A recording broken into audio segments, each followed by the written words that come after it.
Hey, and welcome to another episode of Midnight Quest, where tonight we are going to be continuing our hero's journey through the deepest tunnels under the World's Edge Mountains, through the lower caverns of several ancient Dwarven strongholds, all in an effort to reach and rescue the Emperor and his army, who are besieged in Keller's Keep, trapped there by Zargon's army. Tonight, we are going to be following a group of heroes as they enter the Great Citadel, one of the central areas of the Halls of Baelorn, where they will be in search of another piece of Grin's stone map, which will lead them, hopefully, to Keller's Keep. And boy, oh boy, are they going to find a whole bunch of nasty monsters tonight. So this is definitely going to be an interesting quest. And exactly like Gohan just said, to find the secret doors. Yes, this is a Dwarven stronghold. This place has got to be full of secret doors, right? You would think they will. That's absolutely right. As always, if you are hanging out in the stream tonight, don't be afraid to throw something in the chat so that I know you're there, just like Justin Pollitt and Gohan have both done already. We always have some great conversation while we're playing these quests. If you have any suggestions or questions about lore or questions about game mechanics or just want to chat, make sure you throw that in there. I want to hear from you. Cody says it's the weekend. Yes! Yeah, it is. That's absolutely right. And I am happy to be back questing. Absolutely. So make sure if you have any questions about anything, any of us in here are happy to explain anything that you want to know about. Or if you're just looking to chat, we are happy to chat. It's always great to have some fun while we play. We're going to skip a little bit of the normal spiel tonight and send it to the end of the stream instead of the beginning. We've got some quests set up to get to before we can actually start playing tonight. Let's do it. Oh. Gohan says, I have a question. What's a Nubian? I don't know. I also have that same question now. What is that? Cody says, I started building a Hero Quest board in Roll20. Nice. Oh, and I missed. Justin Pollitt says, I live here. Yeah, I imagine you're at work, eh? Okay, let's get started by selecting some heroes. So all the regular viewers know, but just in case you happen to be watching this for the first time ever, we have in our ranks currently 11 heroes, but only 4 of them can go on a quest. So we have these Beatles cards here, which line up with a character randomizer sheet on the wall behind me. We draw cards, and that will randomly select 4 heroes to go on tonight's quest. So that's it. Let's get that going. Oh, Justin says, just got home. Okay, well that's better. Cody says Nubian, someone from Nubia. That makes sense. Being that the word noob is in there, I imagine that applies to me. Alright, our first hero tonight is the Ace of Diamonds, which is Traeus, the wizard. Where is Traeus? Here he is. Traeus was at one point one of our newer heroes, but he's becoming quite experienced now. He is going to be the first hero tonight. Gohan says it's a Chasing Amy reference. Oh, I see. I don't know if you've picked this up so far in the episodes you've watched, but I am terrible at references, especially if it's movie or TV references. There are certain deep cuts that I understand, but somehow I seem to have missed everything, all of it. Just all the movies, I have no clue about anything. Our second hero tonight is the Ace of Clubs. That's funny, we got 2 aces. That is Sir Ragnar. Here he is, the noble knight who we rescued in our 3rd quest ever and then joined the heroes' ranks. Our 3rd hero tonight, the 3 of Diamonds. Oh boy. Okay, is Morkai Oron, the wizard. We're getting lots of magic going into this quest. This guy is still our newest hero. We're not getting any of the original 9, I guess, tonight. Let's see. Our last hero, then, is the 4 of Diamonds, which is Tiaga the Warlock. Okay, so we are getting one original, of the original 9 that answered Mentor's Call at the very beginning of this whole thing. Tiaga is one. Now, Tiaga is short and small, but that does not mean that she is not going to be one of the most powerful in the group. She has a spell which allows her to turn in to this thing, which is not something you'd want to see coming at you. We're going to set that aside now for when we need that. This is an almost concerning amount of magic users for this quest because this quest is going to be battle heavy. So this will be interesting. Gohan says, Tiaga and Gramina, my faves. Oh, that's awesome. I also very much enjoy both of those characters. Particularly Tiago. I've always liked the Warlock class. That was something they added in the Avalon Hill Hero Quest. Completely brand new. Excuse me. We used to only have Elf, Barbarian, Dwarf, and Wizard, and that was all we got. And Avalon Hill has kind of steadily given us more and more new stuff. They started out giving us the Warlock and the Druid. What else was there that was like there right away? We didn't have the Knights right away. We've got Rogues now. We didn't have right away. We didn't have the Monk. Yeah, actually, the Explorer and the Berserker, those were both new. Oh, the Bard. There's a Bard character that they gave us that we have not encountered yet in Midnight Quest, but we will be. Okay, let's get some character sheets set up so that we can see what these guys have and what they need, what we can get them before they get going. So we got Mordecai, Ragnar, Tiaga, and let's see, we also need Treyas. Where is Treyas? There he is. Justin says, did Ragnar and Valerna break up? They never quest together anymore. That's true. I don't know. We've seen Ragnar a couple of times recently, but I feel like we haven't seen Valerna super often, unless I'm just totally wrong about that. My memory is total garbage. No, she's been on 8 quests. She's been on more than he has. Cody says, people quit letting me play a bard in D&D. I was a bard, of course. I showed up with a ukulele or mandolin. Of course, of course. What else do you do? The mandolin definitely gives epic fantasy lute vibes. That's part of the reason there's a mandolin in the Midnight Quest theme song, because I thought that really lent it to that medieval feel. Okay, now we only have 245 coins, so we don't really have much in the way of being able to go to the armory. Luckily, Treyas has a toolkit, Ragnar has a toolkit, Tiaga has a toolkit. Okay, so we're not in bad shape as far as trap searching. This is the most characters I think I have ever had to have toolkits. I feel like that is not something I usually have to buy very often, but we have got a ton of characters with toolkits. Not a bad thing, but a little surprising. Okay, I'm going to grab their character cards so that I can remember the turn order. There's Tiaga, there's Ragnar, there's Mordecai, and who are we missing? Treyas. Treyas, buddy, where is your card? There he is. I'm throwing stuff. Here we go. And these we're just going to set down over here so that I can remember what order they're supposed to go in. We're going to set those aside because we're going to need to do a whole bunch of spells. Okay, as far as items, Treyas has a potion of strength. Here we go. He has Orc's Bane. We don't need to give him that card. He has the spell ring. He has a potion of healing. And he also has a potion of magic resistance. There it is. So if somebody casts a spell at him, he can kind of block it by drinking that potion. When we get to spells, he's also got pick 2 now, by the looks of it. Sir Ragnar's got a potion of healing and also a potion of strength. Mordecai has an airwalk. There's only one of those in this pile, but the pile's not very big. There it is. Tiaga has the Talisman of Lore. We don't need to give her that. She has a potion of defense and a potion of strength. We got a lot of potions of strength. We need to get these characters using some of this stuff up. Okay, except I don't have a potion of strength card in the deck anywhere. So somebody used one and we forgot to erase it off the sheet. Is how that would have happened. So I guess we'll just take... Trying to see if I remember anybody using one. Yep, not sure. Okay. Ragnar's not likely to need one. Let's take that from him and give Tiaga that card instead. Yeah, I think we'll be good there.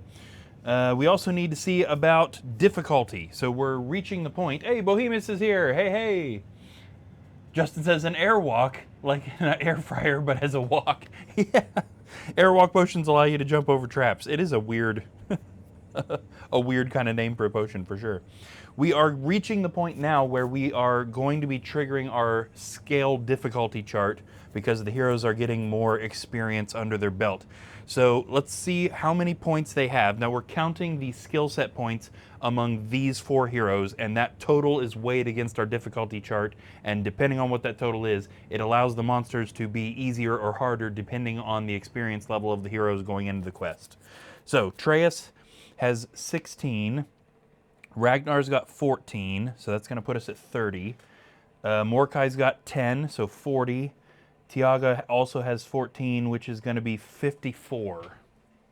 Okay, so that puts us just barely into level 2 difficulty, which is still not a big deal. It just gives boss monsters an extra body point. So once we hit level 3, things start really ramping up and getting bad. We do have a boss in the quest tonight, so we are going to need to remember that that boss has 1 extra body point than what's printed on here. What's printed is 4 body points, so it's actually going to be 5. Awesome. Okay, now that we got all that stuff, let's get spells taken care of, and it looks like Traeus is the only one of these guys who has any particular fancy spell stuff. So let's get the spell spiel going. Again, regular viewers probably know this already, but just in case this is your first time, I have here a big old pile of 6 copies each of the 12 HeroQuest spells. Now, regular HeroQuest would have you divide these a certain way, and we have changed that. One of the many homebrew rules that you will find if you are watching, we are going to divide this big pile into 4 smaller piles, and then for the most part, these heroes are going to be randomly assigned the spells that they take into the quest. So this does a lot of things that change from the original HeroQuest, means that several of the spells you're used to having probably won't be there. You can potentially get a lot of really good stuff. You can potentially get a lot of garbage, and then you just have to depend on your physical ability. This also means that the heroes can get doubles or triples or more of a certain spell. So it has a pretty big effect on what they are able to do within the quest. Now, Tiaga is going to be getting her Warlock spells, but Traeus and Mordecai are going to be getting these. Justin says, is he a good boss? Like, does he respect his monster employees and give good benefits?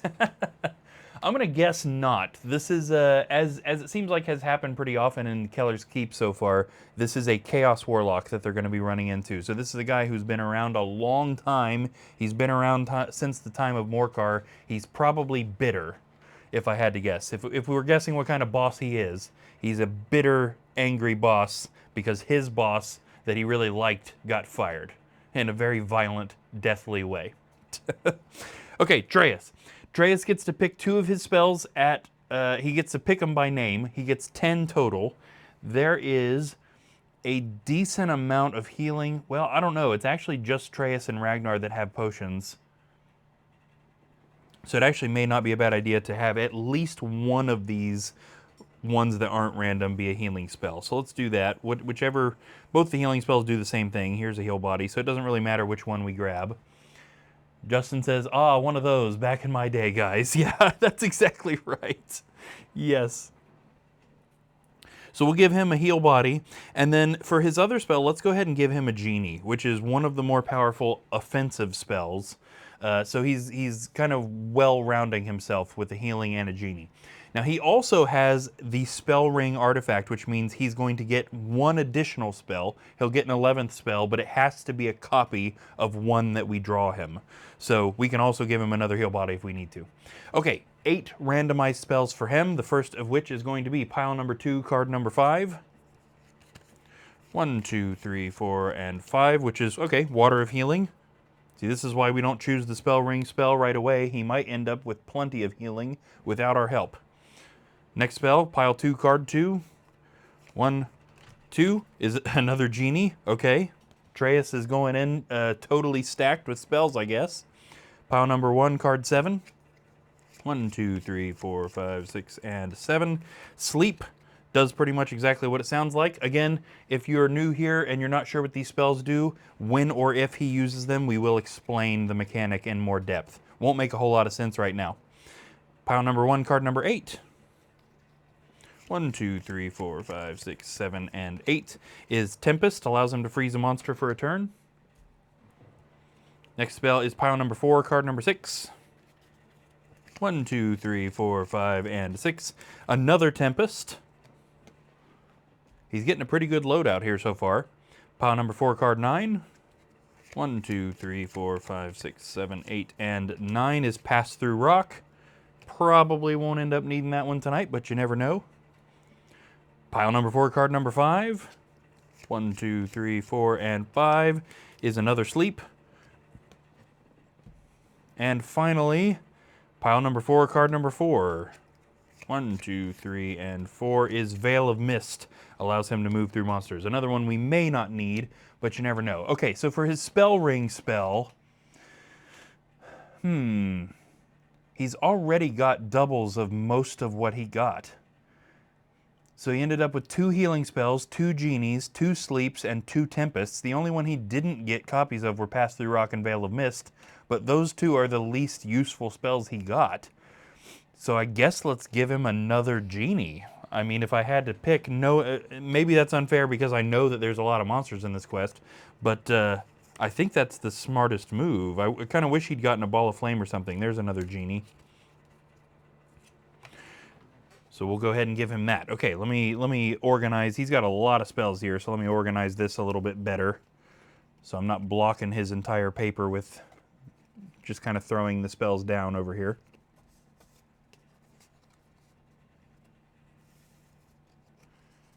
That is a pretty respectable amount of spells, and then the ones that he managed to get are good. So Atreus is theoretically going to be pretty useful. Okay, Sir Ragnar gets the 3 knight skills, and those skills are called Concentrated Attack, Imperial Training, and Rallying Call. These are kind of like spells. They're not spells, but they are used like spells. Other than it doesn't take him an action to do any of these. That's the one kind of difference here. Again, we will cover what those do when and if he uses them, and he almost certainly will. Okay, Mordecai is our next wizard. He gets 8 spells. They're all random. He doesn't get to pick anything, and he also doesn't have any artifact boosting. So he's our newest hero still. So let's get his 8 random spells. The first one is going to be pile number 1, card number 12. 1, 2, 3, 4, 5, 6, 7, 8, 9, 10, 11, and 12 is Genie. Okay. All right, guess I can't complain. Pile number 1, card number 3. 1, 2, no way is this. Okay, Tempest. There are other spells in this deck, I promise. This is insane that we're getting the same ones over and over. Pile number 1, card number 5. 1, 2, 3, 4, 5 is Heal Body. Next, pile number 2, card number 1, Water of Healing. Okay, pile number 4, card number 2. 1 and 2 is Rock Skin, temporary boost for defense. Next, pile number 4, card number 13. 1, 2, 3, 4, 5, 6, 7, 8, 9, 10, 11, 12. Ooh, 13 is the last card. Veil of Mist. GenieCon 2026. Yeah, that's no kidding. Justin says Mordecai isn't picky. He will cast whatever. Yeah, no kidding. 2 more spells for Mordecai. He's also got pile number 2, card number 12. We're neglecting pile number 3 here. 1, 2, 3, 4, 5, 6, 7, 8, 9, 10, 11, and 12 is another Heal Body. They are getting so lucky with these spells. 1 more. Pile number 4, card number 10. 1, 2, 3, 4, 5, 6, 7, 8, 9, and 10. The only fire spell going into this quest, Fire of Wrath. When's the last time any of you watched or played a Hero Quest where there was only a single fire spell going in and it was the weakest one? That's insane. Okay, we can clean that up because Tiaga's only going to get the Warlock spells. She won't be getting any of the fancy stuff. I'm looking forward to starting to see some of the heroes have the like tier 2 and tier 3 spells. I know a couple of heroes I think ended up with those. We just haven't drawn them yet since they got them. Cody says, RIP fire spells. Yes, Justin says never because I play real rules so far, exactly. And the real rules force all 3 fire spells to go in unless well, even by the Avalon Hill rules, you may not end up having the fire spells if you've got, you know, a warlock or a druid or something going in. If you've got the elf and the wizard, those fire spells are going into that quest. Okay, and then Tiaga, of course, gets the 3 warlock spells, which are Fear, Demon Form, and Dark Wings, which again we will cover when and if she uses those. She will definitely be using Demon Form.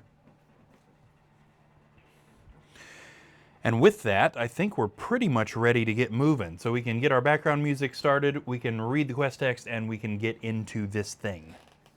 Let me go ahead and get the music started. There we go. As I mentioned, this is Quest 7, the Great Citadel. That means we're almost through Keller's Keep. There's 11 total quests in this if we're counting Forsaken Tunnels of Zorzel, which was the first. So we are just a few nights away from ending Keller's Keep and getting into the next book. Side note. The Great Citadel. The Great Citadel lies at the center of the halls of Baelorn. This is where most of the orcs now dwell. You will find them here in great numbers as they amass to join Zargon's forces. They are led by Gregor, a Chaos Warlock. The third part of Grin's stone map lies hidden within the Great Citadel. You must find the map piece and then escape through the wooden exit door to continue your journey. So as per usual with Keller's Keep, pretty straightforward objective. Get the map, find your way forward. And as I mentioned, there is going to be a whole lot of monsters in this quest. All right, we're starting with an entrance door, so let's actually bring the camera back over here because we are starting pretty much right there where Treyas is. I guess on the square between Treyas and Ragnar. So let's get them in our entrance room here. Oops, I forgot to bring the chat back up. There we go. Justin says, Zorzel still sounds like a Ghostbusters name to me. Ken DeZul. Yeah, it really does. That's to say nothing of this guy whose name is Gregor. Old Greg, the Chaos Warlock. Okie dokie, so moving into the quest, we also have to take into consideration the fairly new personality trait system, which we introduced a few quests ago and have not used very much. So there's been a lot of guest episodes between starting this and now, so I'm still a little bit unused to making all that happen. So I'm probably still gonna be looking back and forth a lot. Okie dokie, we are starting here with Treyas the Wizard, and we need to populate the hallway that he can see, which is actually all 3 directions. This way, and that way are all things that we need to populate. So let's start with the right. If we go off to the right here, we will see a wall and a door. Justin says the final boss in Gloomhaven, Jaws of the Lion, is a guy named Roland. Yeah. Now, I think Roland is at least a little bit cemented into fantasy stuff because of the Dark Tower series, but other than that, I will admit that when I first read the Dark Tower series, I disliked that the main character's name was Roland. Growing up in a musical family, that just seems like a keyboard company to me. Going up the center is a couple more doors, and also an orc archer, starting right off the bat with some monsters here tonight. And then going off to the left, Justin says it's not very intimidating. Yeah, you're absolutely right.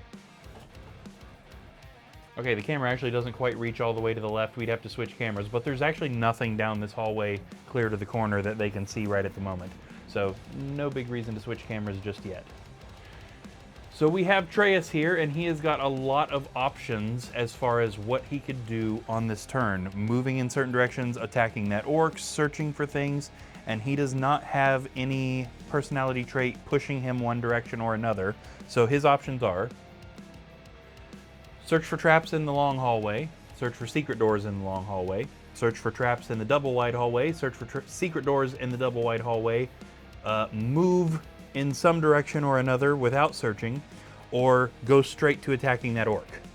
Gohan says nothing to see yet. Exactly, yes, but it's coming. So we have 6 possible options. What is he going to do? He is going with option number 11. So that would be 1, 2, 3, 4, 5, 6, 7, 8, 9, 10, and 11. Yeah, I guess that should have made sense. So he's going straight to attack that orc. Okay, now that orc is an archer, and Trace also has long range. So the next question we need to ask is, how far up the hallway is he going to walk, considering he doesn't know if there are traps in there? Is he going to fire at the guy, or is he going for a close range? He doesn't have anything telling him one thing or another. So first off, let's roll. Direct your attention to the bottom left. It's okay, I don't know left from right, but we know Hero Quest. Bottom left of the screen, you will find a dice cam so that you can see what's happening with those dice rolls and keep me accountable for them.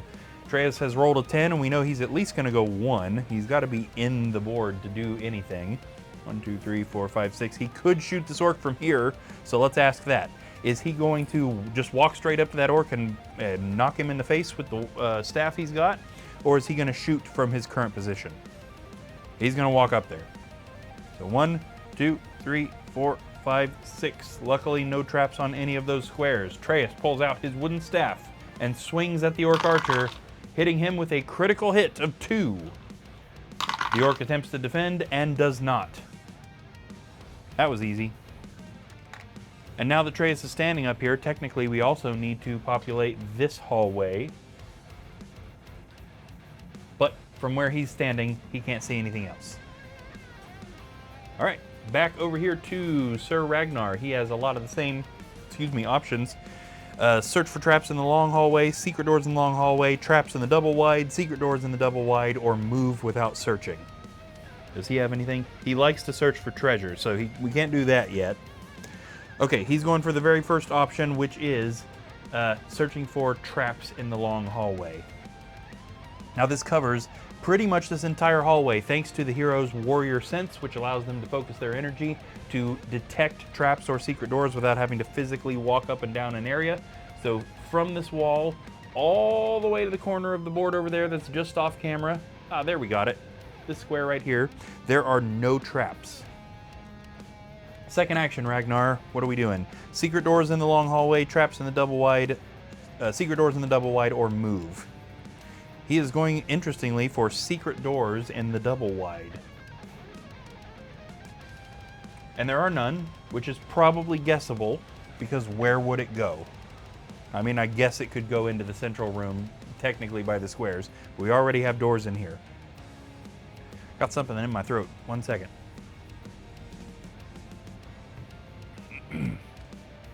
Oh, by the way, I turned on the follower alert.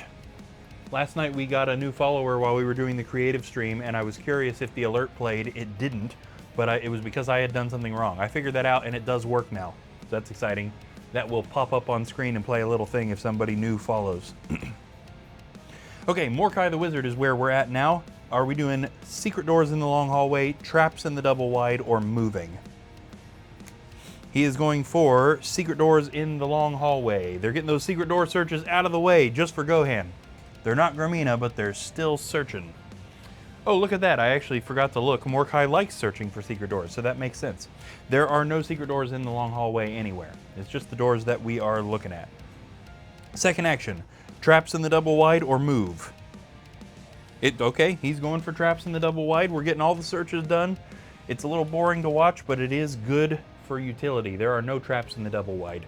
This leaves Tiaga with only 2 options. Go ahead and cast her demon form or move. She's going to cast her demon form spell. Okay, so let's go ahead and take a look at this card and read it. The Warlock will ignore pit traps and may roll 1 extra attack dice for close and long range attacks. This spell is broken when the Warlock suffers 1 body point of damage. Regain this spell when you reduce a monster's body points to 0. This is the kind of spell that you ought to have active pretty much at all times. This is going to transform Tiaga into a demon. It's easy to lose, but it's also very easy to get back. So kind of no reason not to do it. This means that she needs to move, and we have 3 potential options for moving her in any direction. So let's see which direction is she going to go. Is she going to go left, straight, or right? 3 options, 6 is the middle, which means she is headed up the same direction that Treyas is going, and she got a 7. 1, 2, 3, 4. Are we going to have her open one of these doors or go up there where Treyas is? She is indeed going to open this door. 1, 2, 3, 4. So this is 5. Opening this door into this kind of brownish room over here, we see another door, and for some reason, nothing else. Now, she doesn't have the actions to search this room for anything, but we can determine whether or not she's going to walk into it. Does she stop here, or does she walk in? She is going to stop here. Okay, that concludes the first hero's turn. This would be the monster's turn, but there are no monsters on the board, so we are back to Treyas the Wizard, who we need to determine, what is he going to do? I think we need to team him up with Tiaga and keep the two of them together for now. Now, a real player might go ahead and start exploring up this direction, but for the sake of us not being on stream for 17 hours on a single quest, let's make sure they're knocking out areas before they move into other areas. So let's go ahead and have him head back towards where she is. 1, 2, 3, and 4. This is actually the end of his movement, but he can search for either traps, secret doors, or treasure. Which one is he going for? He's going for traps in this room, and there are no traps in this room. Everything is strangely quiet in the quest so far. Okie dokie, Sir Ragnar, there's no option now other than move. The question is, which direction are we moving? Okay, so we again have left. There's still other stuff straight, or we could go right. So what are we going to go here? He's going left. The Ragnar is moving 1, 2, 3, 4, 5, and 6 off towards the left side of the map, and we might as well have Mordecai follow him. So Mordecai is going to also move and go that direction with Ragnar, but not very fast. 1, 2. And we'll go ahead and get rid of our entrance room for now, just so that it's out of the way. Okie dokie, Tiaga the Warlock. Now she stopped there for fear of traps, and traps have been searched. So is she going to search for secret doors, or walk in there and search for treasure, or ignore searching and try to get to that other door? We better see if she rolls enough to do that in the first place. Yes, she does. Okay, yes, she is just going to go straight for the door. She's looking for a fight. 1, 2, 3. And she opens the door. In the red room, we have a torture rack. So we're going to go ahead and throw down a dirt floor here. A torture rack here. There are also in this room 2 deep goblins. Deep monsters are, of course, monsters that were raised and live in the deepest, darkest tunnels. They are mostly blind, so they are slow, but if you're going to survive down there, you got to be strong, so they hit hard. Deep monsters are not something you want attacking you. Tiaga, now that we are in the room, are we going to search for traps or battle? Does she have something? She prefers trap search. So, trap search, or battle? Oh, she's going for battle. Okay, close range or long range? She's going close range. Which goblin is she going for? She is just stepping right inside the door and doing this guy. Tiaga swings her demon claws at the deep goblin, hitting it with a 1. The deep goblin tries to defend and does not. It is dead. That was a lot of options to randomize. It is now the monster's turn, and we have 1 monster on the board. This deep goblin indeed is going to retaliate for the death of what I have to assume was his friend. The deep goblin swings his sword at Tiaga, but misses her. And can you blame him? Look at that thing. He's a tiny little goblin swinging at a massive demon creature. I think I'd miss too, although I probably wouldn't have walked up to it in the first place. That's the only monster on the board, so we are back over here to Treyas the Wizard, who probably doesn't need to worry about going in there to help her. It's just a single goblin.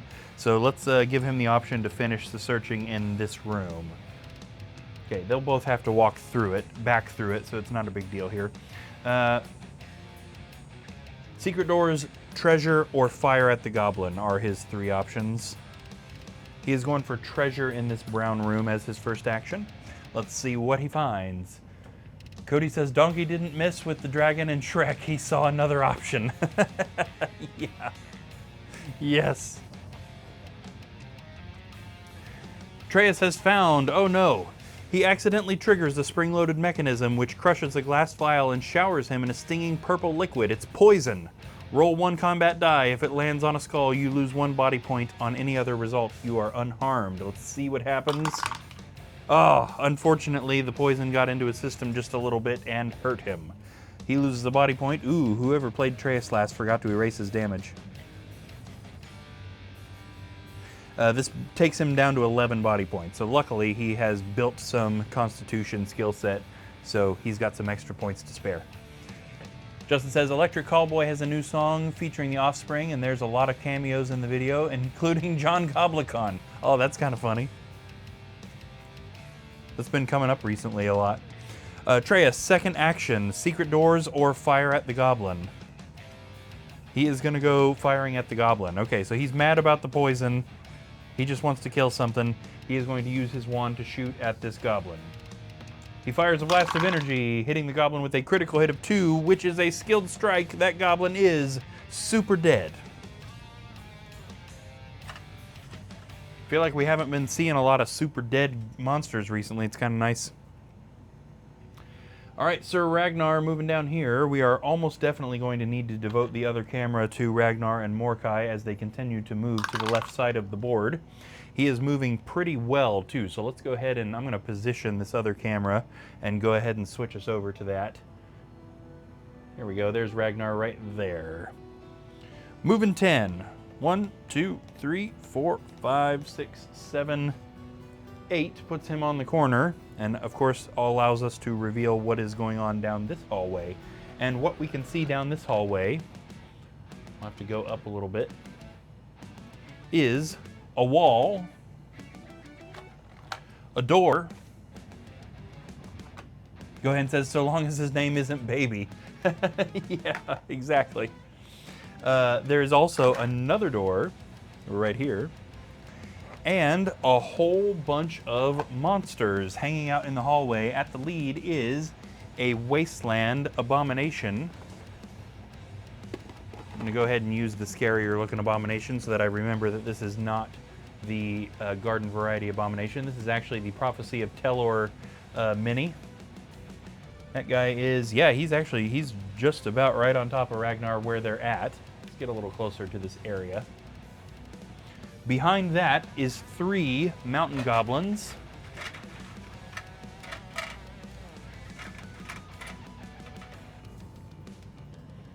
One, 2, and 3. Behind that is a goblin archer. One of our boomerang goblins hanging out in front of the door. And finally, behind that is an ocean orc. Ocean monsters are very fast. They don't hit very hard, but they can run. So it is possible that this guy can run around the quest and catch Mordecai or even Ragnar around the other direction. So definitely handy. Okay, Ragnar. Does he have any sort of, he is equal regarding battle or safety. So he could stop here and search this hallway for traps, or he could go ahead and he's got the movement to move up to that monster and attack it. Now, I know which one I'd rather him do, but let's go ahead and card it. Is he searching for traps or attacking? Ugh, he's searching for traps. Okay. From his current position all the way up to the wall that we saw up there by the blue room, there are no traps. Even if there had been, I always wish that they would just attack. Okay, Mordecai the Wizard is there. He is right here in the hallway. Let's get him moving down there and see if he will attack. Well, that's a pretty good roll right there. 1, 2, 3, 4, 5, 6, 7, 8, 9, 10. Unfortunately, he did not get far enough to help. He can't attack around the corner like that. Now, he could cast Rock Skin on Ragnar. How's Ragnar's defense looking? He's actually only got 3 defense. That is probably a good idea. Okay, yeah, you know what? Let's go ahead and do that. So Mordecai is doing some sort of useful something with his second action. Justin says, where did the translucent figure come from? Yes, so the Prophecy of Telor expansion came with a bunch of translucent minis. This is one of them. So you'll see a couple of different translucent sets of minis. The orange ones are from Prophecy of Telor.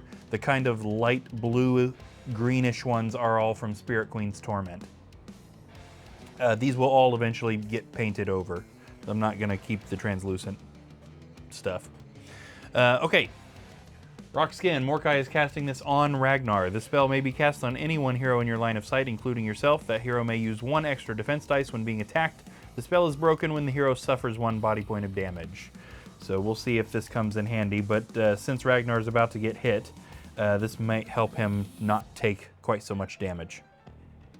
Okay, and before we see that monster's turn, we are over here at Tiaga, the demon who is standing in this room full of nothing at the moment. She needs to get some searches going, and it can be searched for anything. She has equal searching preference, so traps, secret doors, or treasure. And I'll tell you what, we're actually going to take traps off of that list for now, because if there are no secret doors, then she has already stepped on every relevant square and does not need to search for traps. So secret doors or treasure in this room. She's going secret doors first, and there are none, so indeed we don't need to search for traps. That means she can go ahead and use her second action to search for treasure. Let's see what she finds. She finds a potion of magic resistance. Okay.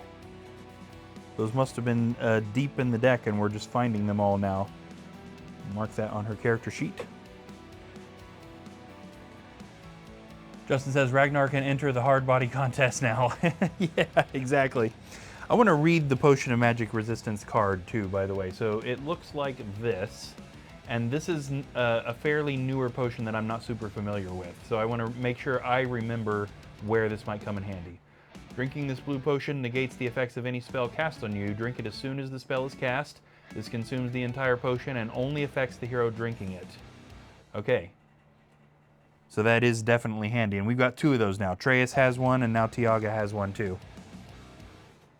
And we're going up against a pretty bad magic user in this. Okie dokie, that was her 2 actions, so we are at the monster's turn, which means we can get these guys moving. First off, Wasteland Abominations. Wasteland monsters are very slow, but they have high defense. Wasteland Abominations can attack with 3, so it swings its claws at Ragnar, hitting him with a 2. Ragnar with the rock skin is rolling 4 for defense. And unfortunately, the rock skin did not help him. He blocked 1, but took 1. Meaning he is down to 10, and that rock skin spell is out of there. Unfortunately, that is also not it for the monster's turn. We're going to go ahead and advance the entire line of monsters forward a little bit. This allows our Goblin Archer to also hit Ragnar. So the monsters play by the same rules as the heroes. Yes, there are technically several monsters in this guy's way, but theoretically, this guy can tell them, hey, move, and then throw, or something like that. Either way, the heroes are allowed to shoot through each other. The monsters are also allowed to shoot through each other. So this Goblin Archer fires, or throws a boomerang, I guess, at Ragnar, based on what's in his hand. Hits him with a 1. Ragnar blocks that hit. We are also going to send our Ocean Orc that's at the back of the party there around to see if he can get at the heroes from the back. Ocean Orcs move 13 squares. Like I said, ocean monsters are fast.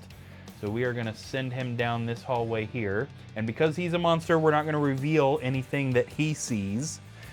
But we do know that he can get all the way back around to them. 1, 2, 3, 4, 5, 6, 7, 8, 9, 10, 11, 12, and 13. So he is on his way back around to be a threat to either Treyas and Tiaga, or hit these other guys from behind. Justin says, I'm just now noticing your info panels below the stream. They look really cool. Thank you. My sister-in-law made those. So Shamrock X Plays, who is also a streamer. Shamrock plays a lot of different actual video games. She's not playing a board game or anything. But yeah, very talented artist, and made those fairly recently. So yeah, big thanks to her for that. That's awesome. She was also giving me some tips today on Discord stuff. Or apologies there, they. I'm just old enough that that's still weird to me, so I'm getting used to that. They were giving me a lot of really good tips on Discord stuff today. So huge thanks. Okay. Where are we? Traeus. We're back to Traeus. We need to do this over here. Yes. Traeus, we have one more thing to search in this room. Secret doors. Now, theoretically, it wouldn't go anywhere that we actually need to go, but we could at least ask him if he wants to search for that. Are we searching for secret doors, or are we leaving this area? We are leaving this area. Okay, which direction are we leaving this area? So he's got literally just about any direction that he could go other than back. So he could head up this direction, they could go ahead and open this door, or he could come back down and go down that part of the hallway right there. So first we'll roll him and just kind of see what the deal is. Theoretically, he does not know about that orc that's up here. So a player would, but Traeus does not. We go 1. All right, which direction are we heading, Traeus? Forward. 2. Opening up into this kind of maroon room here. We got another door. We got a table. Now I have to imagine that there would have been a carpet here being central to a fancy dwarven stronghold, but this is old and there haven't been dwarves here for a long time. So we're gonna put a dirt floor under this table. There are also 4 wasteland goblins in this room.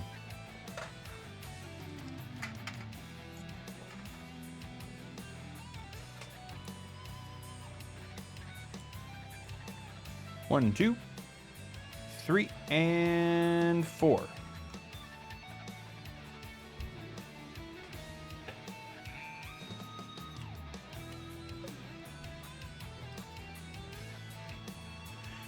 Okay, again, wasteland monsters, slow, but they have higher defense. So let's see what we got going on here with Traeus. He didn't do anything for his...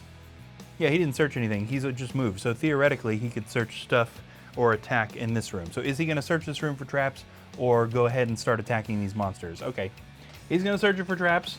It's fine.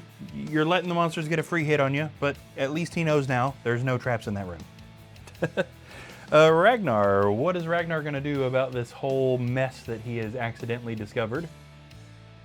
Obviously, he's got to attack this guy. Now, the Wasteland Abominations have low constitution. They are magically put together, kind of Frankenstein style, so it's not hard to knock them apart, but they do have high defense. Yeah, we're talking, so 3 attack, 4 defense, and 1 body point. So let's see if Ragnar can get rid of this guy. Does he have a battle axe? I feel like he does. Yes, he does. Ragnar swings his battle axe at the Wasteland Abomination, hitting it with a 1. Oh, Ragnar.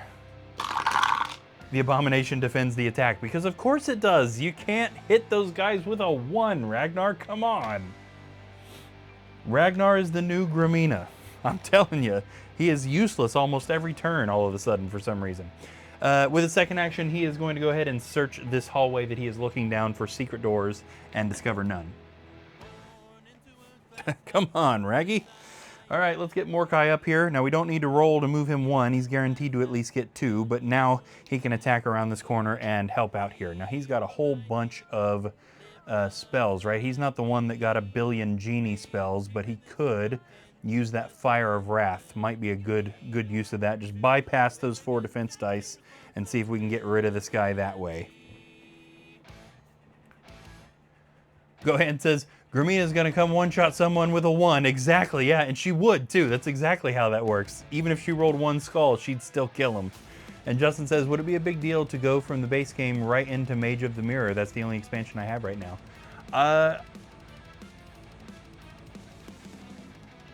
Maybe. You might want to award a certain amount of gold coins to shop with before the heroes go into that one. Mage of the Mirror is pretty hard, and Frozen Horror is just about impossible for like a new set of heroes to go into. I'd give them some stuff. Excuse me. The first 3 quests in Mage of the Mirror are elf only. It's good to note. So I wouldn't have a whole table full of players start that one. That's like maybe you and Sarah could play those first 3 quests, because it's an elf solo. It's not 4 heroes. Just 1 hero going into the quest alone, and then the other 7 quests are back to everybody. Okay, Mordecai casts Fire of Wrath on the Wasteland Abomination. The spell may be cast, blah, blah, blah, blah, blah, blasting it with flames. It inflicts 1 body point of damage unless the monster can immediately roll a 5 or 6 using 1 movement dice. So the Wasteland Abomination is a flame, but it tries to throw off the effects of the spell. It is not successful, and it is burned up. Good use of the Fire of Wrath spell.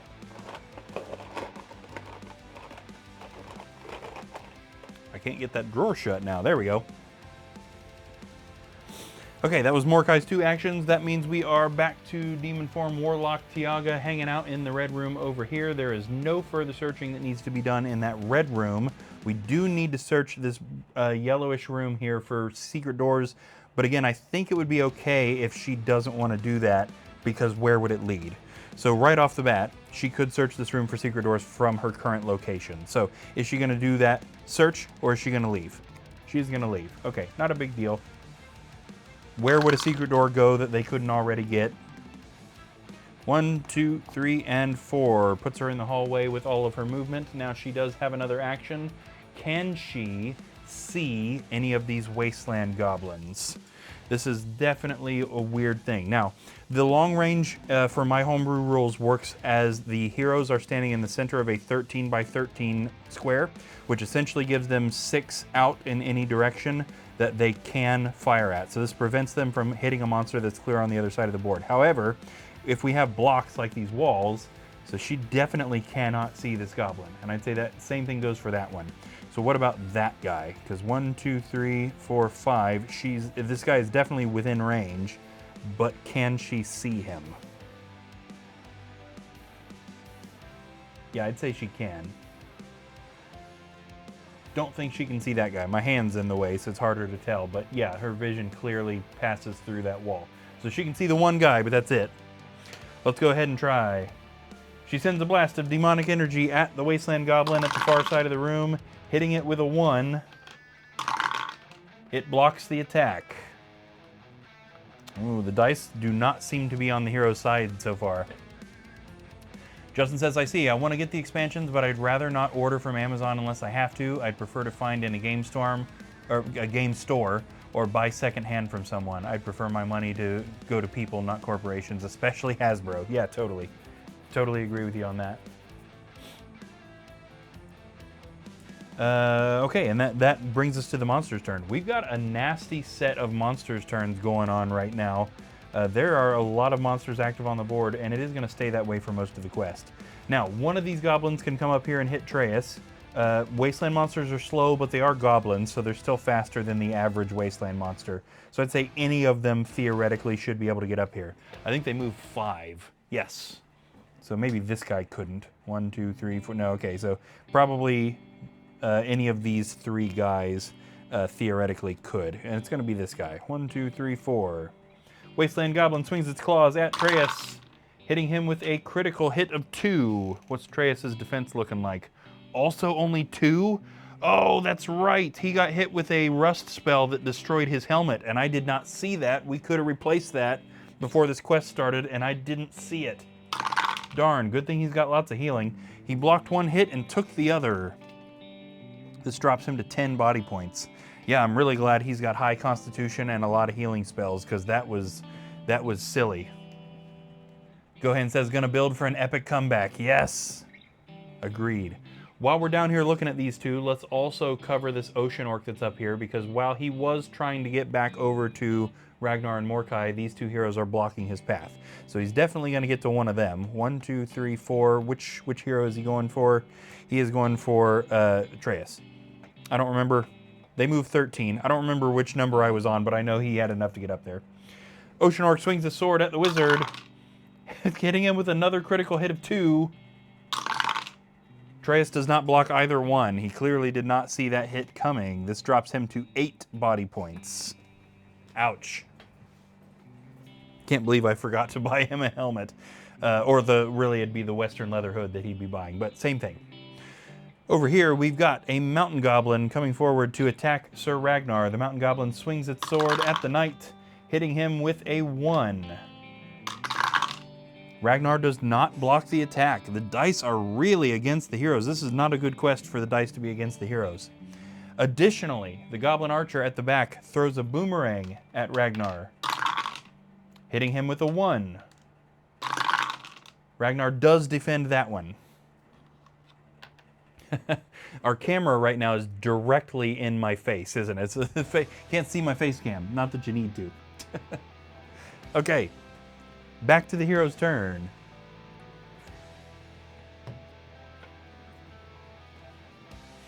Justin says, punish them. Drown the dice that are rolling bad. Yes, I do often switch out dice if they're not rolling the way I want.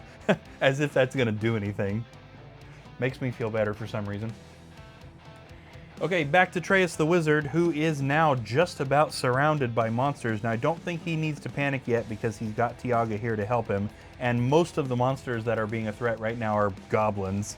So it's not really too big of a deal. Let's not resort to spells just yet, I think, unless he's really starting to struggle. Traeus pulls out his wooden staff and swings at the goblin right in front of him, hitting it with a critical hit of 2. The goblin does not block. There's one part of the threat down. Now, he did search for traps, so he knows it's safe to go into that room. I'd say we probably should go ahead and do that. Although, let's get him in the corner. No, you know what? We don't even need to go in the corner. So even from right here, he can only be attacked by 2 of them. One here and one here. The table's blocking any other goblins from getting up there. So he's made sure that the door remains open for Tiaga to help out as well. Okay, we'll come back to her, because now we need to come over here to Ragnar. Justin says, tell them you'll turn this quest around. You start rolling skulls for these heroes when they attack, or we're going to turn this around. All right, Ragnar, come on, man. This is a goblin. You can do this. You've got 4 attack dice, Ragnar. It's a goblin. You should skilled strike this guy. Ragnar swings the battle axe, hits the goblin with a 1. Okay, the goblin didn't defend. I was fully prepared for that to be a black shield. Ragnar manages to kill the mountain goblin, and he can go ahead and move. Now again, we don't need to roll this because he's guaranteed at least 2. So we can go ahead and go 1, 2, and get him up to the next goblin. Mordecai the Wizard can also go 1, 2 without rolling, and can fire at the next goblin in line with his wand. Mordecai sends a blast of energy at the goblin, hitting it with a 1. The goblin does not defend the attack. Good, they're starting to make their way through that line there. Okie dokie. Coming back over here now to Tiaga the Warlock. She is right here, and she can try and take care of this ocean orc before it causes any more trouble. She sends a blast of demonic energy at the orc, hitting it with a 2. The orc does not defend either hit. It is dead. The dice are turning around just a little bit there. There we go. And then we can go ahead and move her up. Well, let's roll for her. Let's make sure she's not going to get a 2, because I would kind of like to put her in the room. Yeah, she's all right. 1, 2, and 3. There we go. So we've actually got both Traeus and Tiaga in that room. And because of where they're standing, they won't get totally surrounded. Okay, monster's turn, and let's go ahead and take care of this since it's what we're looking at already. We do have a wasteland goblin on Traeus. That goblin swings its sword at the wizard, but misses him. This wasteland goblin is then going to move. 1, 2, 3, 4, 5. Does not quite get to Tiaga. This guy, it's kind of a stretch to move that guy too, because we don't know which one, if he survives this next turn, we might want to leave him there so that he could get to Traeus, theoretically. Okay, yep, let's leave that room as is. We are going to come over here and take care of these, because both of these guys are going to get to hit Ragnar. Mountain Goblin swings its sword at the knight, but misses. The Goblin Archer throws a boomerang at Ragnar, and also misses. Okay, I think the dice are, at least for the moment, back on the hero's side. It's kind of wild. This takes us back to Traeus the Wizard over here in the turn order, and he is going to try and get rid of this goblin right here. Traeus swings his wooden staff, hitting the goblin with a 1. The goblin does not defend, almost kind of surprisingly. What else can we search in here, Traeus? I don't think there's any point in moving him up that goblin. Secret doors is really the only other thing he can search, and he's going to, and he will find none. All right, moving back over here to the line of monsters. We are at Ragnar. Ragnar swings his battle axe at the mountain goblin, hitting that goblin with the 3. Good job, Ragnar. Gohan says lame. Agreed. Agreed. That's kind of weird. That is definitely a skilled strike on that goblin, which means this goblin is super dead.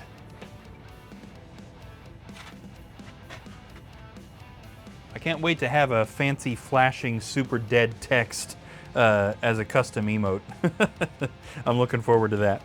Ragnar, there's nothing else to search. I don't know why I said nothing so weird. Nothing else to search in this hallway, so we're just going to move him a couple up here. Justin says, see, you threaten the dice and now they're behaving. Rule with fear. Yes. Too true. We threatened to switch them out and then suddenly they're doing what we want. Okay, Mordecai, can we get rid of that last guy? 1, 2. Now, he does have a genie spell, but that would be super overkill for a goblin. If he had another Fire of Wrath, I'd probably use that, but let's just have him fire with his wand. Mordecai fires a blast of energy with his oak wand. Okay, cool. Hitting that goblin with a critical hit of 2, which again is a skilled strike, making this goblin super dead.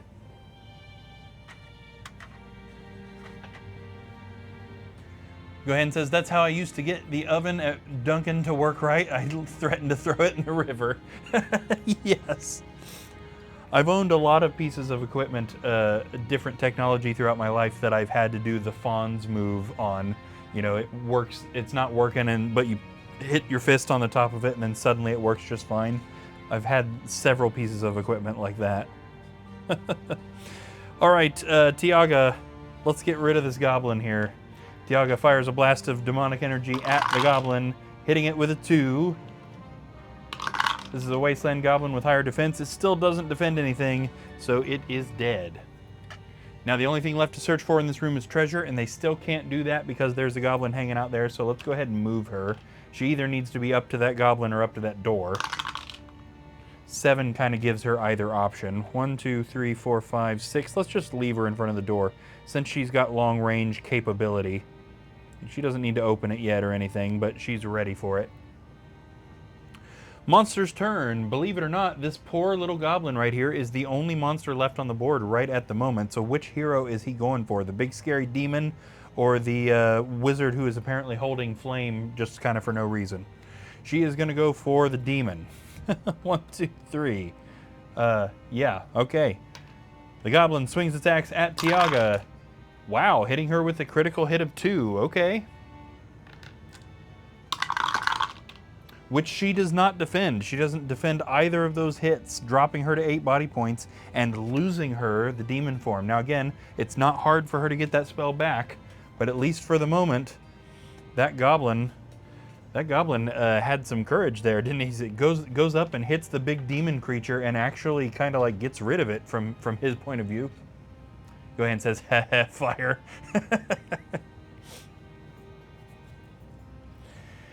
Okie dokie, where are we at? We're at Trace, actually. Okay. Well, he can fire from where he's at. He can fire over the table. I've always played that the table is not a block for line of sight, although I believe the real Hero Quest rules would have you count that as a line of sight block. You could see over a table in real life. So Atreus is going to fire a blast of magical energy from his wand at the goblin, hitting it with a critical hit of 2.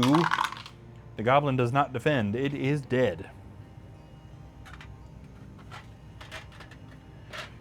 Clearing the board for now. Okay, Atreus. There's really no reason for him to be the one that opens that door. Let's go ahead and have him search for treasure in this room. Justin says, yeah, line of sight rules are pretty strict. Yeah, they really are. Now, if it were a bookshelf or something, I totally get that. You probably wouldn't be able to see over a bookshelf in real life, but a table, come on, you can see over a table. Atreus finds. Atreus clears away the bones of an orc's skeletal remains with your boot and notices an odd jingling sound as the skull rolls away. Upon closer inspection, he finds 35 gold coins hidden inside. Why did that orc have coins in its skull? So that puts us up to 280 coins. The wallet's a little sparse right at the moment.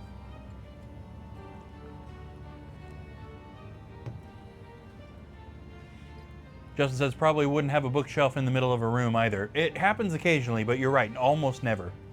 Gohan says magic trick gone wrong. Yeah, that's probably how that orc died. Gold for brains. Okay, that was Traeus' 2 actions, so we are over here at Ragnar, and I assume we're going to go ahead and go through this door. There's really no reason to pass that up. 1, 2.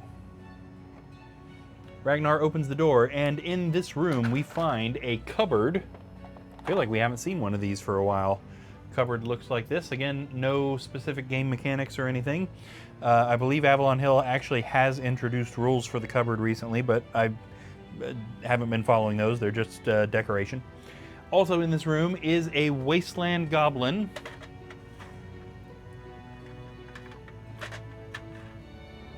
And a wasteland orc.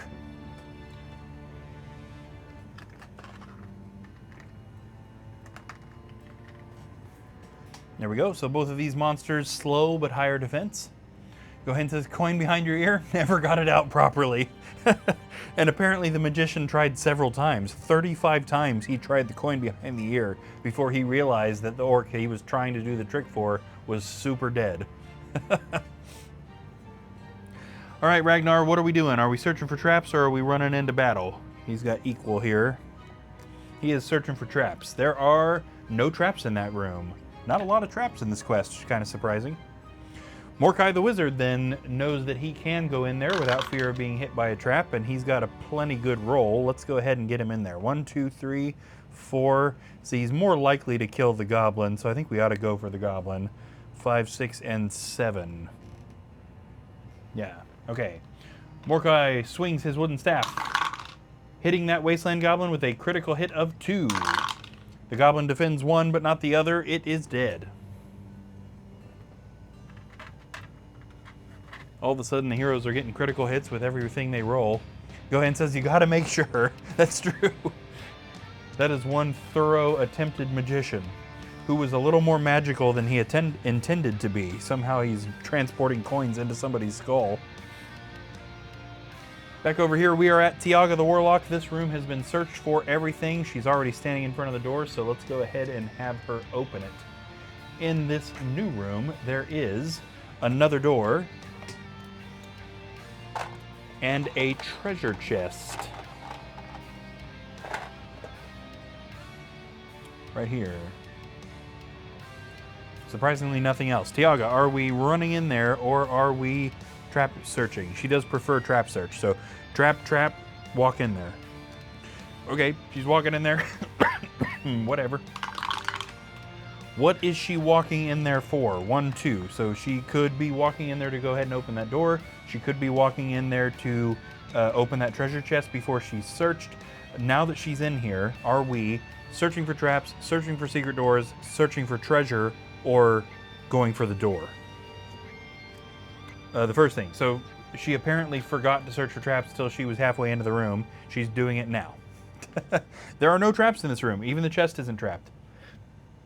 They put a lot of monsters in here, so I assume they went light on the traps. Monster's turn. The only monster we have on the board over here is this wasteland orc hanging out in this room. It's got a couple of options for heroes to hit, so let's take a look. Is it going for Ragnar or Morkai? It's going for Morkai, the one that came in the room. 1, 2, 3. The wasteland orc swings its sword at the wizard, hitting the wizard with a 1. What's Morkai's defense looking like? Not terrible. But he doesn't block the attack. This brings him to 10 body points. Everybody's taken damage already this quest. Wild. Go ahead and says, or it's like a kid who goes, one more try, I promise it'll work this time. Yes. And then continues to do that 35 times in a row, which sounds a lot like a kid. Absolutely. All right, Traeus, nothing to search in this room. Let's get moving. We know there's no traps in that room where Tiaga... Oh, okay. 1, 2. What do you do? Justin says, you ever consider giving some kind of reward for monster kills? I have considered that. I've never come up with anything that I've been satisfied with. I don't want to have to record something on a sheet every time somebody kills a monster.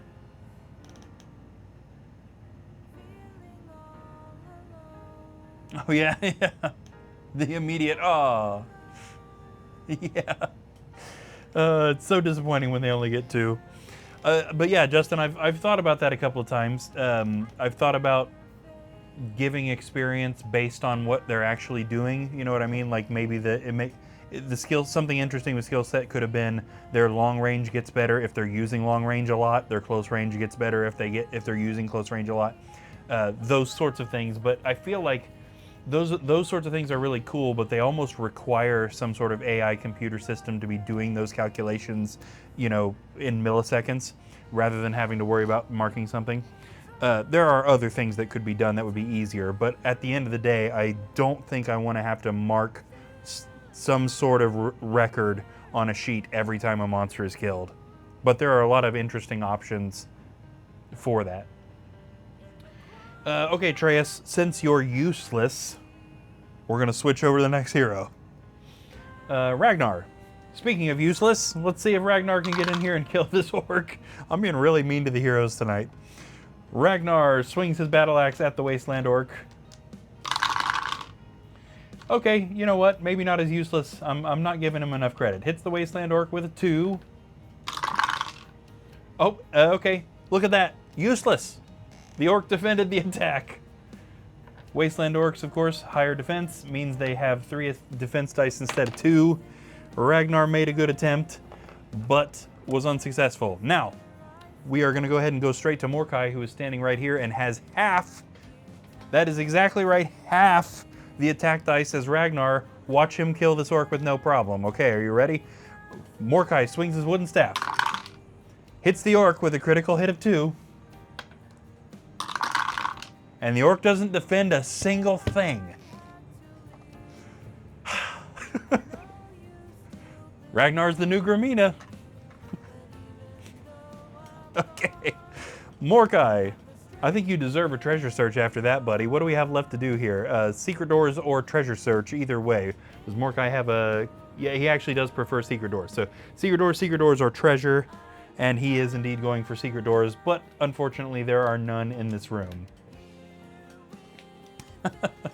Justin says, Ragnar just has a lot on his mind. This is true. Yeah, things haven't been going well between him and Valerna.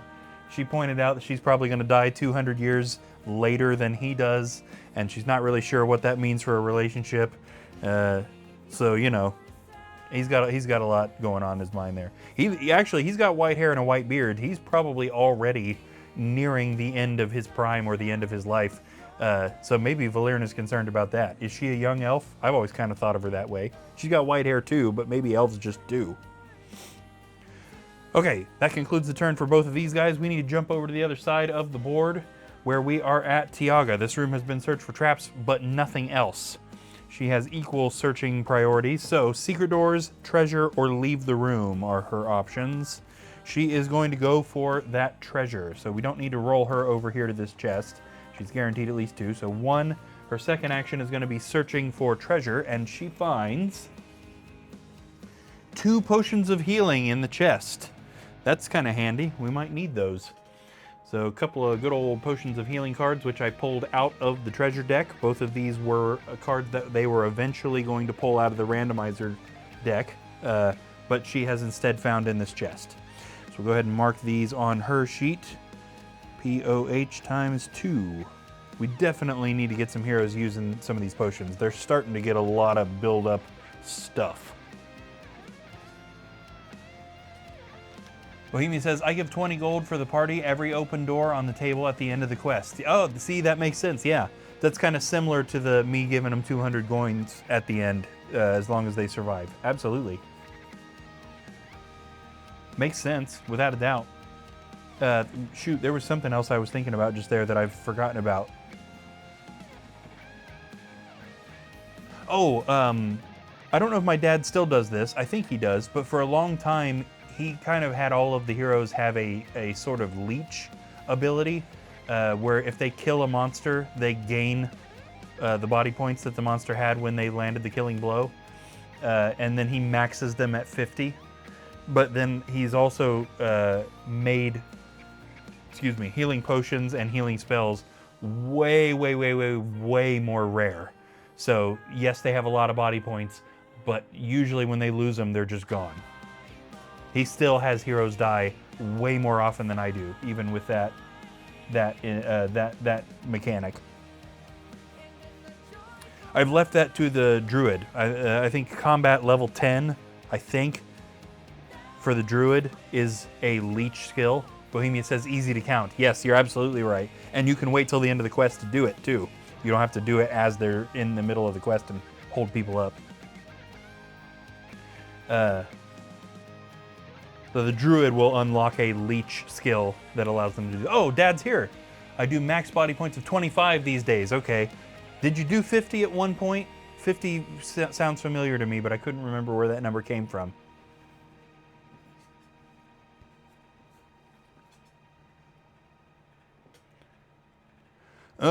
Okay, where are we at? I've lost us. That was Tiaga checking that chest. No monsters on the board, so we are back to Treyas. Okay, buddy. Roll better than 2 this time. Okay, 6, middle of the board, can't complain. 1, 2, 3, 4, 5, and 6. Puts him perfectly into this room to search for the last thing this room needs, which is secret doors, and there are none. Okay. We're probably going to have to force them to go a certain way after a while just so that we're not backtracking too much on stream. I'm going to try to keep that in the back of my mind. Okay, over here with Ragnar and Mordkai, somebody needs to search for treasure, but it could be either one of them. Ragnar, are we searching for treasure or leaving? Okay, Dad says, yeah, it used to be 50. Okay. Ragnar is leaving. So he's so ashamed of his terrible performance that he's not even going to search for treasure. He's going to leave, and he's not even going to do that very well because he's only moving 3. 1, 2, 3. Oh, geez, Raggy. You're a good hero. I promise you are. Most people dislike playing as Ragnar. I've always liked it. That's why I took out the storyline of him being a traitor, because I like him as a hero. Quit being garbage. Go ahead, says Rutro Raggy. Oh, that's great. Okay, now Mordkai, we're going to go ahead and force that treasure search again to prevent backtracking. So since he's the last hero standing in this room, we're going to start his turn with the treasure search. He finds... Oh no, this is another one of those treasure cards. Pinching your nose, you sift through a pile of very smelly orc clothes. Wrapped in what you desperately hope is a shirt is a small pouch containing 25 gold coins. Oh boy, that puts us up to 305 gold coins. It was very late at night when I was customizing this text, and I was getting a little slap happy, I think. All right, Mordkai. Second action, he can roll his way out of there, and he is rolling 10. 1, 2, 3, 4, 5, 6. This allows him to see down this hallway right here. And in this hallway, we are going to reveal pretty much nothing, except all the way at the end of this hallway, there is a door leading into the central room. So we kind of got to figure out which way they're going to go here. Now, I know which way I would prefer them to go for the sake of not having too much backtracking going on. So it's kind of, I'm not sure whether or not we should be randomizing this. It would be way better for them to go up to that blue room for the sake of not backtracking too much. I think we should probably do that. That way we're just making sure that we're not going to be here till like 5 in the morning playing or anything like that. Yeah, so let's go ahead and continue him up there. Although we can ask, is he going to stop here to search for traps in this hallway right here? No, he is not. Where was he? He was here. So 1, 2, 3, 4, 5, 6, 7, 8, 9. Okay, I was kind of hoping he didn't actually roll enough to get up there. Justin says, I was wondering why Homebrew Hero Quest over playing Advanced Hero Quest. Is it bad? I'll be honest, I have never read the Advanced Hero Quest rules. I don't know. I suppose beyond that, the answer is just I enjoy the creative aspect of anything that I do. So the idea of creating rules that made sense to me and balancing them myself appealed to me more than playing any sort of official rules. All right, let's open the door into the blue room and see what mess Mordkai has just created for the heroes. In this room, there is an altar. We'll go ahead and put a fancy carpet under the altar. Why not? We got an altar with a candle and a book. There are also 2 Chaos Warriors in this room. So we were discussing some lore for these guys last night, and I think I've mentioned it on stream a couple of times, but I'll go ahead and mention it again. Avalon Hill Hero Quest does not have Chaos Warriors. They have Dread Warriors instead. We have both. The lore for this in the Midnight Quest world, if you will, is that Chaos Warriors were minions of Morkar, which is a big demonic creature that existed several, potentially 1,000 or more years ago. Morkar was defeated. His chaos magic is gone, but the creatures with which he imbued chaos magic are still around. Chaos Warriors are some of those. They used to be bad news to run into. They were some of his elite warriors. Now, potentially 1,000 years later, they're undead, they're falling apart, but they are still a threat. Also in this room, speaking of chaos magic, is Gregor, the Chaos Warlock. This is a Chaos Warlock, by the way. This is, again, something from the original Milton Bradley Hero Quest that is gone from the current game. But if you're lucky enough to have an old set, then you'll have one of these guys. Chaos Warlocks were also minions of Morkar that have been around for a long time. However, they are essentially liches. I'm not sure what the plural of the word lich is. But these guys still have chaos magic. They hold on to the last remaining remnant of chaos magic, which Morkar was the source of, but it's not stable. So the spells this guy tries to cast might backfire or just straight up not work. We're going to roll a dice whenever he tries to cast a spell. Either way, Morkai is not in a good situation right now. And he did treasure search, so he can't do anything else.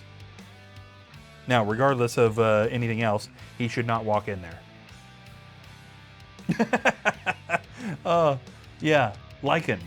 A flock of lichen. Or would it be lichen? Yeah. So unfortunately, Morkai's just going to have to kind of stand there and see what happens when it comes to the monster's turn. Probably nothing good. And with that, we need to get Tiaga out of the way before we can find out what happens. These 2 guys are completely unaware that the other 2 have opened a room of uh-oh.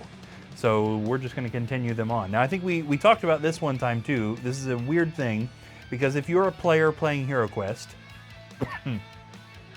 you know what's happening across the entire board. So it is entirely possible that you would go ahead as a player and get these 2 walking up towards that boss room, because you know there's a good chance that those 2 heroes are going to need help taking care of what's in this room. If we were treating this like reality, these 2 heroes are, quite a while away. They have no idea what's happening to the other 2 heroes. They have no clue that a boss room has just been opened, and they would just continue on their merry way. Bohemia says, Advanced Hero Quest is amazing, but plays less intuitively than Hero Quest was made for Warhammer enthusiasts. Okay. I wasn't sure what the history of that was, so thank you for that.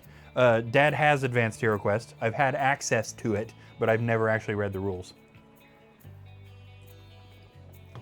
I wasn't a big fan of the way the minis looked in that. I felt like they were a little too exaggerated.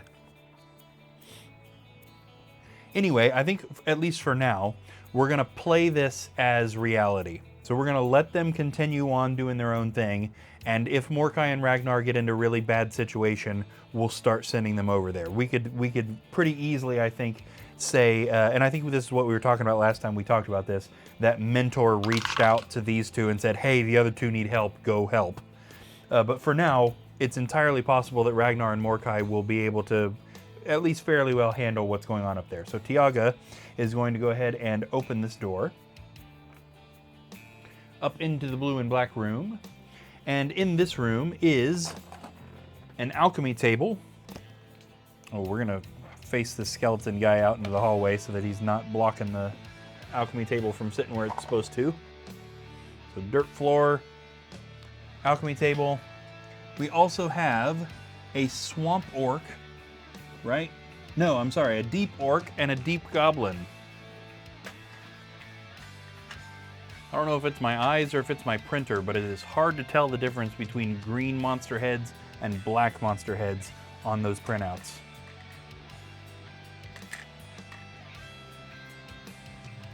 Deep goblin, deep orc. Again, slow, but really advanced attack. You don't want those guys hitting you. Tiaga, she prefers trap search, so we're going to double weight that trap search, or battle. She's going for trap search in the room, and there are none.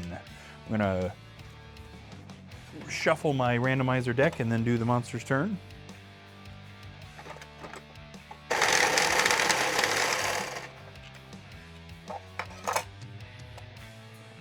There we go.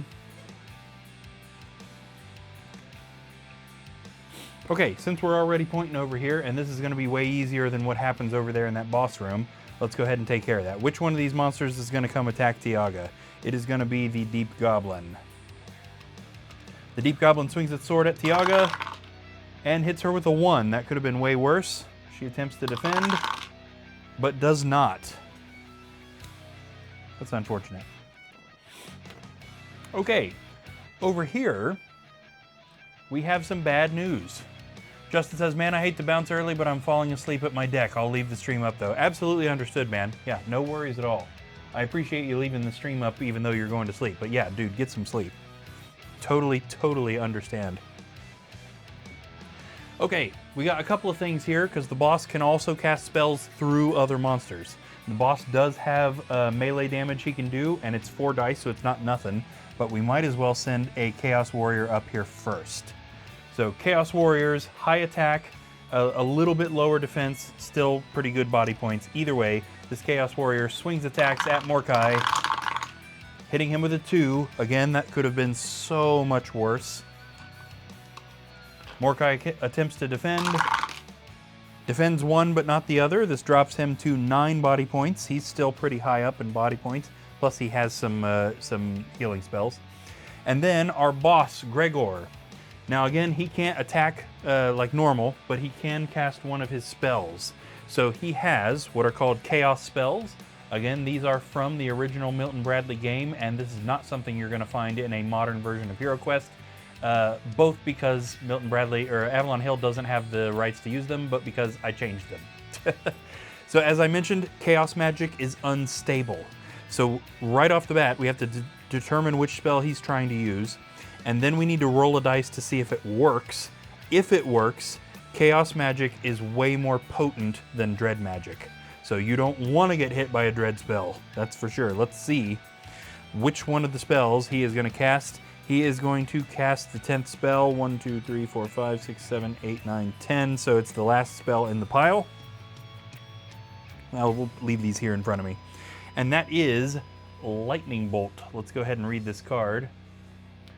Ignore the small text at the top for now. The spell may be cast in a straight or diagonal line from the spellcaster. The bolt will travel until it strikes a wall or closed door. It will inflict 3 body points of damage to all heroes in its path. Monsters are unaffected. So that is way worse than the Dread spell Lightning Bolt. However, Chaos magic is unstable. Roll 1 movement dice. If the result is a 4 or 5, the spell does nothing. If the result is a 6, the spell does nothing and the spellcaster loses 1 body point. So let's see what we get. We got a 5. So actually this spell just kind of fizzled out and did nothing. We may change the odds on that later on, because that's twice now. That's actually both times that we've seen Chaos magic used on the stream that it's just failed. So there may be too high of a chance of failure. We'll keep playing with that. Pay special attention to the rest of this fight. Okay, that concludes the monster's turn, so we are back to the heroes. We need to start over here with Traeus the Wizard, who is right here at the bottom of the screen. We'll go ahead and move the camera just a little bit because he can fire at this goblin from right where he's at.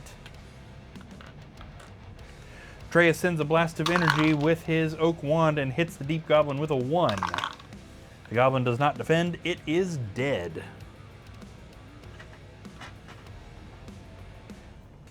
All right. This means he can go ahead and move in there because they did also search this room for traps. They know that there's no traps in there, so he can go ahead and head in there. 1, 2, 3, 4, 5. We'll just put him right in that deep orc's face. Why not?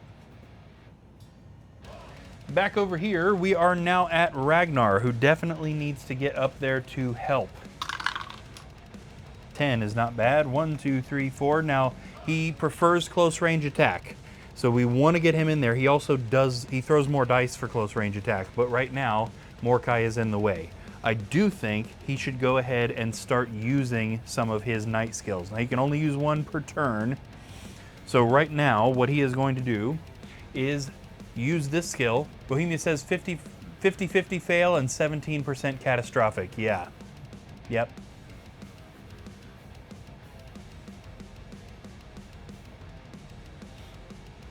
Okay, let's take a look at Rallying Call.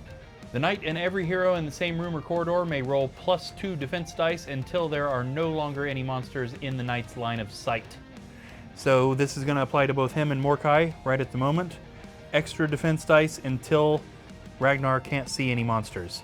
Now, using that does not count as an action, which means he can still shoot at that Chaos Warrior from his current position as well. Ragnar puts an arrow in his crossbow and fires, hitting the Chaos Warrior with a 1. Okay. Chaos Warrior attempts to defend and does not. Doesn't kill it, but it is hurt.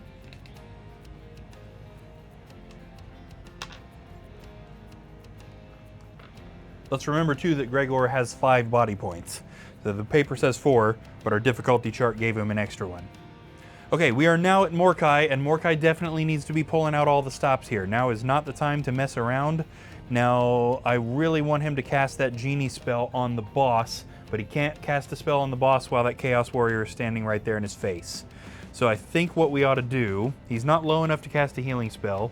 Let's see if by chance he can take this Chaos Warrior out with his staff. If he gets a critical hit with his wooden staff, he's got the wizard staff. I didn't even realize that. He should have been swinging a little more at the beginning of the quest. No, not anymore. If by chance he can get a critical hit and the Chaos Warrior doesn't defend, he'll kill it, and then with his second action, he can cast Genie on the boss. Let's just see if that's an option. He swings his wizard staff at the Chaos Warrior, hitting it with a 1. Okay, not going to kill it.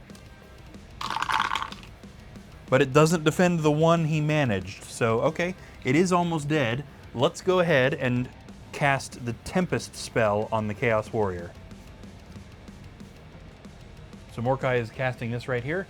This spell creates a small whirlwind that envelops one monster of your choice. The monster then misses its next turn. So that Chaos Warrior will not be able to attack. Gregor will still be able to cast a spell, but he's at least saved himself a little bit. Okay, what do we got going on over on the other side of the map? We need to do Tiaga's turn, and if she can get rid of this deep orc, she will get her demon form back. So let's see if we can do that. Yeah, we might as well move her up there. 1, 2, and 3. Tiaga also has a wooden staff. She swings it at the deep orc, hitting it with a critical hit of 2. It blocks one, but not the other, meaning it is indeed dead. Consuming this orc's essence gives her the ability to cast her demon form spell again. Can't do it this turn, but she does have the ability. Okay. Looking at all of our options for different stuff. Treyas is the one who is absolutely loaded full of stuff. Okay. Monster's turn. We got nothing over here with these guys anymore, so we're just over there at the boss room. At the boss room, the Chaos Warrior cannot attack because of the Tempest. However, the Tempest does abate. So if that Chaos Warrior survives this next turn, it will be able to attack again. We then have Gregor, who is again going to cast one of his Chaos spells. He's only got 4 of them left, and he is now going to attempt to use the second spell in the pile, which is Fear. This spell causes any one hero to become so fearful that their attacks are reduced to 1 attack dice. The hero must also move away from the spellcaster by 5 blocks on every turn they are fearful. The spell can be broken on a future turn by the hero by rolling 2 movement dice. If a 6 is rolled, the spell is broken. So again, way worse than getting the Dread version of this cast on you. However, that little text at the top is the same as before. Chaos magic is unstable, so we got to roll a movement dice to see if it even works. Let's see if it does. If this is a 1, 2, or 3, this works. 6. Oh, the spell backfires. So not only does it not work on Mordecai, but Gregor actually loses a body point. One of these days, Chaos Magic is going to do something. And that is actually our monster's turn. So that was a pretty strategic thing that we did there. Okay, back over here, we are at Treyas, and the room they are standing in has only been searched for traps. Atreus doesn't have any sort of searching thing, so is he going secret doors, treasure, or leaving? He's going for treasure. Let's see what he finds. Ah, Atreus found a wandering monster, which in this quest is an ocean abomination. No fun. The abominations, of course, look like this. Big old guys with big long spears. Again, ocean variants of abominations are kind of the garden variety. We'll put them back here, just because. Ocean monsters are fast, but they don't hit very hard. This is, however, a pretty big monster, so I think this guy still has 3 attack dice, right? I've lost him. Ocean Abomination, where are you? There. 3 attack dice, 2 defense dice, 2 body points, but 10 movement. The Ocean Abomination attacks Atreus immediately, hitting him with a 1. Which he blocks. Okay, that was his first action, searching for treasure, so with his next action he can actually go ahead and attack back, so he's going to do so. He swings his wooden staff at the Abomination, but misses. Ouch. Okay, hey, if you happen to be watching right now and you are not following the channel, please consider doing so. It would really help us out a whole bunch, and as of today, we actually have a fancy little follow animation, which I thought I had set up like a week ago, and turns out I didn't. But I fixed it, and it is working now. I would love to see that on stream if by chance anybody's watching that hasn't followed and wouldn't mind doing so. We are now at Ragnar. You know what else we should have done on the last time we had these guys is we should have had Mordecai move out of the way so that Ragnar could get close range. Didn't think about that. We'll have to do that on this turn if it makes sense. Okay, so we're at Ragnar right here. He can't attack close range, but he can fire again. He can also use another one of his knight skills. This time we are going to have him use the concentrated attack skill. For the next 3 times you attack, you may roll 2 additional attack dice. Now this only applies to him. This doesn't apply to Mordecai. But it is still very helpful. So this attack that he is going to do right now is going to be one of those concentrated attacks. So he loads an arrow into his crossbow. Normally this is 3, so now it's 5. And he shoots at the Chaos Warrior. That's more like it, Ragnar. Hitting it with a 4. This actually is a skilled strike because this guy is damaged. It wouldn't be on a full strength Chaos Warrior, but it only rolls 3 defense dice and only has 1 body point left. Way to go, Ragnar. I'm sorry I've been making fun of you all quest. Skilled strike on a Chaos Warrior. This guy is super dead. Okay, Ragnar does still have another action left, actually, so using that concentrated attack is not an action. They don't know if there are traps in this room. So maybe moving him in there is not a great idea, but again, he attacks better at close range, so I feel like we should. 1, 2. Yeah, let's just leave him right there. I think that's what we want to do. He's got a potion of healing in a worst case scenario. Okay, Mordecai the Wizard is now out here. He has a clear shot at Gregor the Chaos Warlock, and he can also move in there if that were beneficial to him, which, for the sake of Ragnar not getting totally surrounded, I think it probably would be. Yeah, but he is going to have to move in front of the Chaos Warrior. Okay. Or he can search for traps. Ragnar's definitely going to get surrounded if he does that, but I think that is more beneficial. Okay, first action, Mordecai searches the blue room for traps and finds none. So they know now for sure that they can walk in there and not worry about stepping on something. With his other action, we are going to have him cast Genie on the boss. Don't one-shot the boss. Don't one-shot the boss. Don't one-shot the boss. Get some good damage, but don't one-shot him. Fingers crossed. Come on, Mordecai. Be good, but not too good. Mordecai casts Genie. The spell conjures the Genie who will attack any one monster in your line of sight. The Genie attacks with 5 attack dice. The monster may defend as normal. The Genie attacks Gregor, the Chaos Warlock, and hits him with a 3. Okay, that's good. Good damage, not overkill.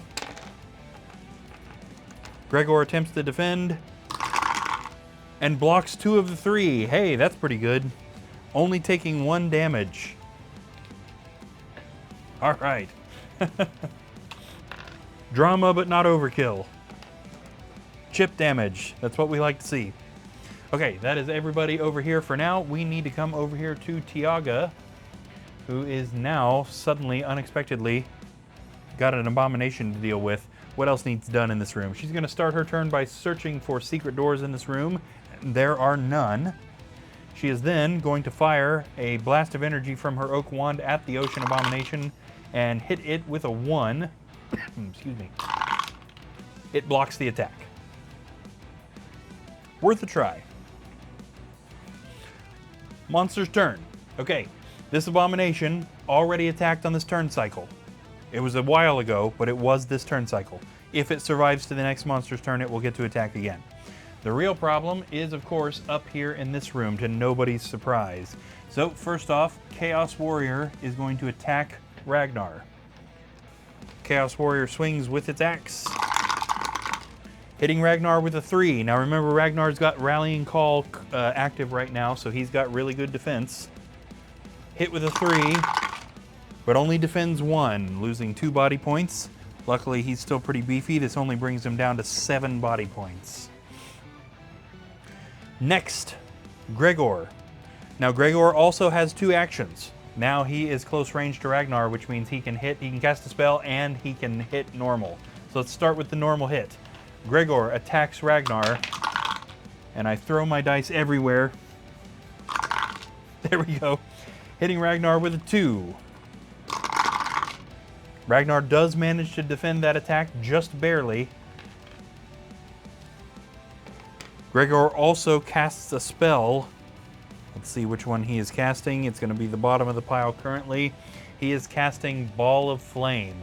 This spell can be cast on any one hero in the spellcaster's line of sight and will inflict 4 body points of damage. The hero rolls 2 movement dice. For each 4, 5, or 6 roll, the damage is reduced by 1 point. So still some damage going on if this spell works. First off, we need to roll a movement dice to see if this spell does anything. 5. Okay, that is crazy. This is a 50% chance that that spell should work, and it didn't. Chaos magic is unstable, doesn't work very well. He tried to cast a ball of flame and nothing happened. Starting to wonder if we should make it 1, 2, 3, or 4 and the spell works. 5 is nothing, 6 is nothing, and it hurts him. We're going to keep experimenting with that, but I'm becoming open to that idea, because chaos magic should work more often than this. 50-50 chance should be positive a little more often. Okay, back to Atreus the Wizard, still trying to deal with this abomination. Do we cast... I mean, he does have so many spells. Genie feels like a little bit of an overkill for an abomination, but we do want to get rid of this guy, and he's got 3 of them. Yeah, he sure does. Let's go ahead and do it. Atreus casts the Genie spell on the Ocean Abomination. A genie appears in front of him. He directs it at the monster, and it attacks, hitting the Abomination with a 2. The Abomination attempts to defend and does not defend either hit, meaning it is dead.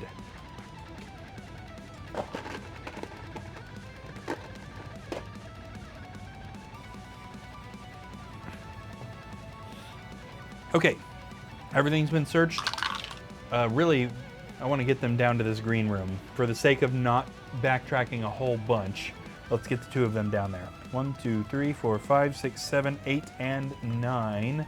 Yeah, he stayed on camera just barely there. Okie dokie, back up here in the boss room. Ragnar is now close range on Gregor, and he has his concentrated attack active. This is his 2nd concentrated attack. Ragnar pulls out his battle axe and swings at the boss, hitting him with a 3. Gregor attempts to defend, defends 1 and takes 2. He's still not dead thanks to the difficulty chart, but he is very close.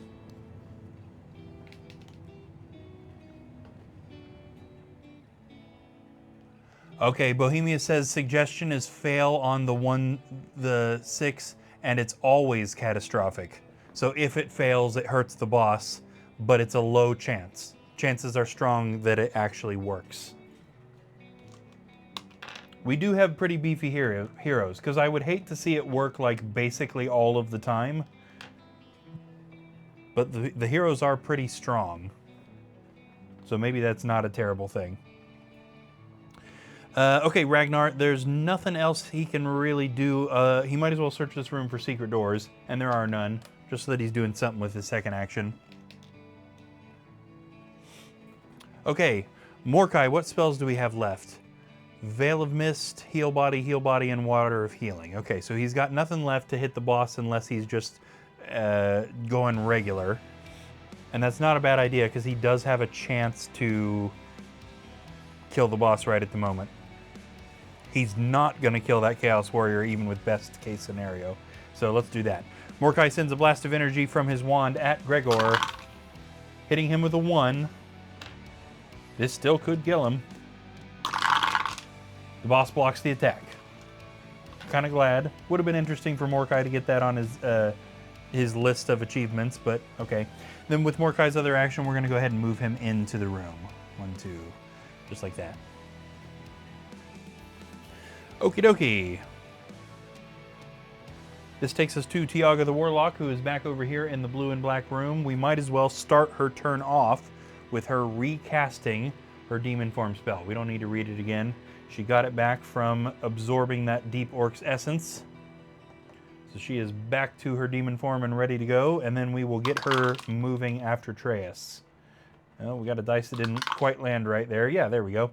1, 2, 3, 4, 5, 6, 7, 8. Okay, so those guys are headed back that way. Okie dokie. Monster's turn. We've still got a pretty bad situation going on up here, even though the Chaos Magic continues to not work. We'll have that Chaos Warrior attack Ragnar again. Chaos Warrior swings attacks, hitting Ragnar with a 3. His rallying call is still boosting his defense. He blocks 1 and takes 2. This drops him to 5 body points. Next we have the boss, who currently has 2 possible targets, both for spells and physical attacks. So first off, actually we don't want him to move. So either way, we're going to have him physically attack Ragnar. I do want him to physically attack and cast a spell. So he physically attacks Ragnar. Ooh, hitting Ragnar with a critical hit of 4. Ragnar attempts to defend and blocks 2 of those hits, taking 2 more damage, dropping him to 3 body points. So we should probably have him drink his potion of healing next time. And he casts a spell. Gosh, that's the second time that I have dropped my dice and just sent everything flying in every direction. Okay. He's only got 2 spells left, and he is going to cast the bottom one, which is Command. Oh, that's bad news. The spell puts any one hero in the spellcaster's line of sight under the spellcaster's control. The spell can be broken on a future turn by the hero rolling 2 movement dice. If a 6 is rolled, the spell is broken. So this is actually pretty similar to the Dread Command spell. It just nerfs the hero's ability to break it pretty hard. But we do need to see if this spell works. Also, who is he casting this at? Is it going to be Ragnar or Mordecai? Let's see. It is going to be Mordecai. Honestly, that's the dumber target, but whatever. That's what the cards say. Does the spell work? Yes, it does. Finally, we actually have a spell. Of course, it would be Command. And Mordecai does not get to try to break this immediately. So he is under the command until his next turn. And we are going to play this the way Bohemia suggested last time we had this sort of a thing, which is we get to move Mordecai right now as a monster. So Mordecai is also going to attack Ragnar right now. Now we kind of luckily at this point, we don't have any damaging spells because we could have him cast a spell at Ragnar. As it stands, he is going to swing his wooden staff at Ragnar, attacking Ragnar with a critical hit of 2. Ragnar does not block either hit. Clearly, he didn't see that coming. This drops Ragnar down to 1 body point. Ooh, this is getting just a little bit spicy. All right, we are back to the hero's turn. So over here in the corner where these guys have absolutely no idea that anything's gone wrong, Atreus is moving along, not super fast. 1, 2, 3, 4, and 5. And like I said, we're going to head him down this direction so that they can take care of this green room that's over off to the right. And then, yeah, actually, now that we've had like this tiny little chill break, we are going right back over to the boss battle for Ragnar's turn. And we need to get him to get rid of this boss. This boss is causing problems. This is going to be Ragnar's final concentrated attack, so we're going to go ahead and discard that. Only one body point left on this guy, Ragnar. Now is the time that you want to get a good roll. Ragnar swings his battle axe at Gregor, hitting the boss with a 4. That is definitely a good roll. That means Gregor is going to have to get a black shield on every single one of his defense dice, or he's dead. And he doesn't defend a single one. Gregor the Chaos Warlock has been defeated. However, his command spell remains. This puts the hero under Zargon's control. So, that command spell's not gone until Mordecai breaks it. Oh, we need to mark that down. So, Ragnar killed Gregor. Awesome. And they've still got that Chaos Warrior to deal with. Now, there's actually, unfortunately, there's nothing else Ragnar can do on this turn as far as searching goes, but I am going to have him go ahead and drink his potion of healing. So we need to erase that off of his character sheet and also give him 4 body points. So 1, 2, 3, and 4 brings him up to a total of 5 body points right at the moment. Okay, it is now Mordecai's turn, and we need to see if Mordecai can break this command spell.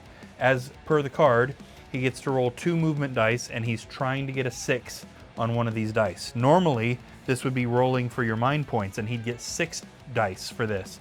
But because this is the Chaos spell, it's way worse. Oh, look at that. He got lucky, and he did indeed roll a 6, knocking this command spell out and returning control of himself to himself. This means that we can attack that Chaos Warrior.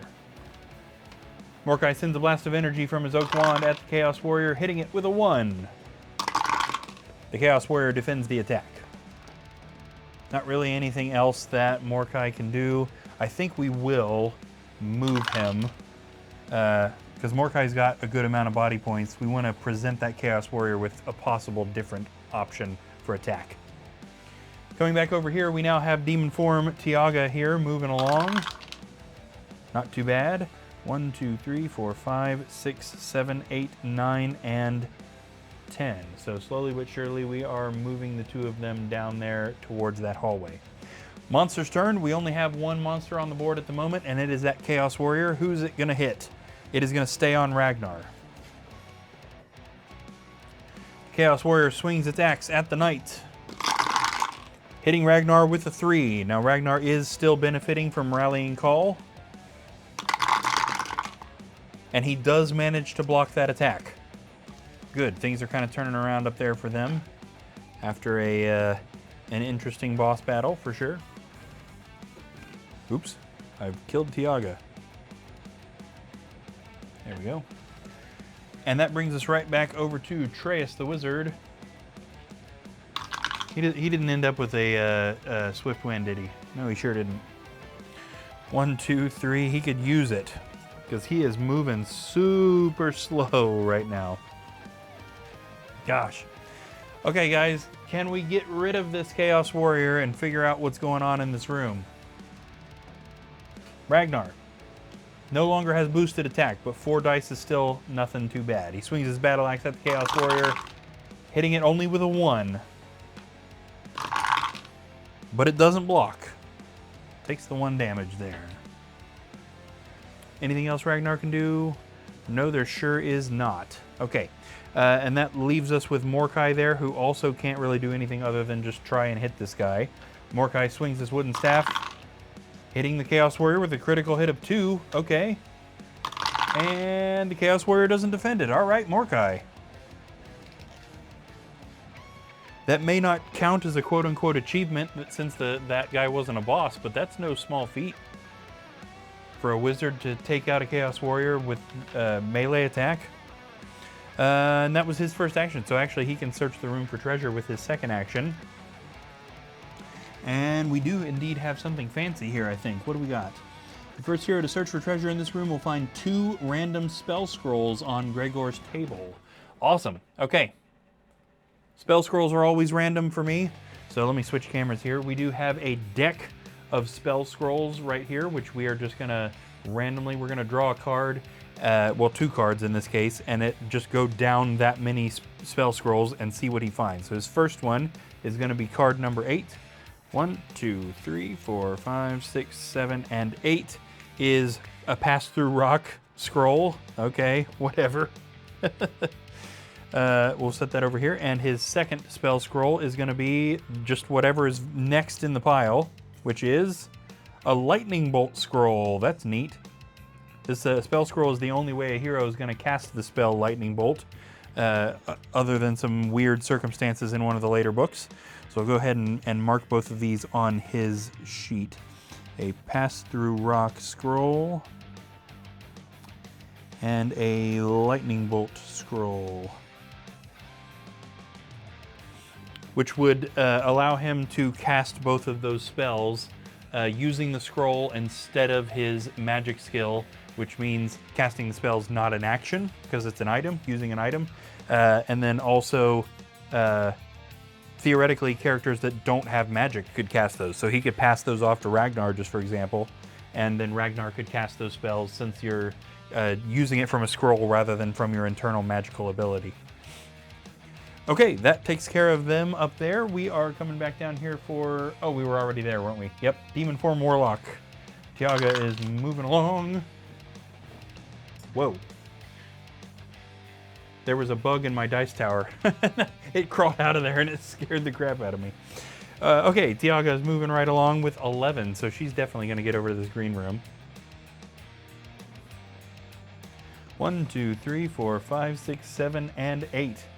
I got PTSD from that massive spider in whatever episode that was forever ago now.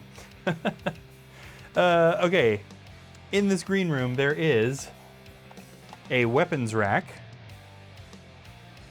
There is a mountain goblin.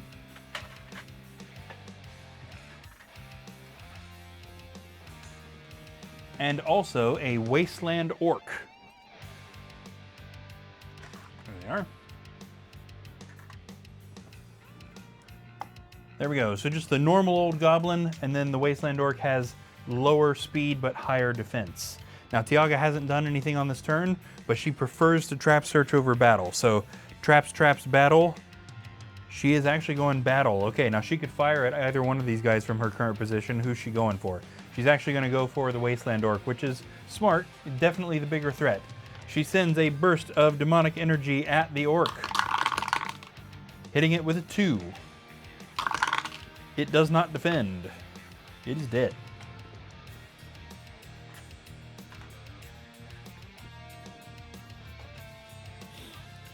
Okay, that means we are at monster's turn, which means this this goblin can come up here and attack. The goblin swings attacks at Tiaga, hitting her with a 1, which she blocks, but just barely. Okay, Atreus. Now he is just barely in the upper left corner of the camera right now, so we won't move it because he's about to move further into camera. 1, 2, 3, 4, 5, 6, and 7. Doesn't quite make it up there to actually help. Yeah, there's nothing he can do right at the moment that's going to be of any help to anybody. So we'll go ahead and leave him right there. Nothing needs to be searched for in this hallway. So now we need to come up here to Ragnar and Mordecai and determine where they need to go next. They're kind of free at the moment to do whatever. So let's get Ragnar moving back out of the room. 1, 2, 3, 4. Did they end up searching this hallway for anything? No, they didn't. Is he going to do that? No, he's not. 5. Or at least he's not going to check before he walks. So he only had that 1 movement left into this little short hallway, but now that he's here and he's got an action left, he can either search for traps or secret doors. Which is it going to be? He is searching for secret doors, and there are none. Okay, Mordecai. Yeah, he's still on camera. Also moving. Whoa, not very fast. 1, 2, 3. A very slow movement out into the hallway, and nothing else can be done for him up there. Back down here to Tiaga the Warlock. Surely she's going to be able to get rid of this goblin here. She swipes her demonic claws at the goblin, hitting it with a 1. It does not defend. Very nice. Getting rid of that. Okay, Tiaga, before we walk into that room, are we searching it for traps? Yes, she is. And there are no traps in that room. No monsters on the board, which means we are at Traeus right there. So he's going to walk in there and get another one of those searches done.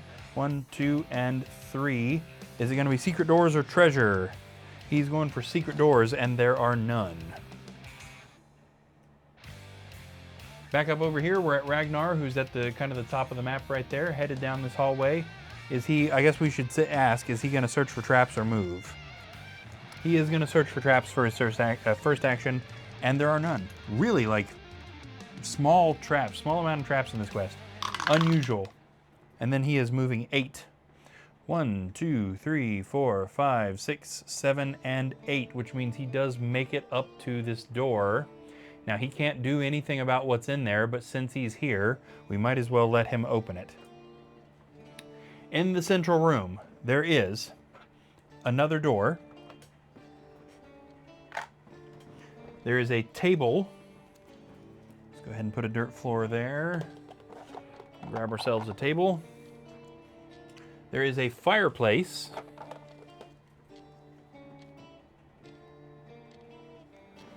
And then there is a mountain orc.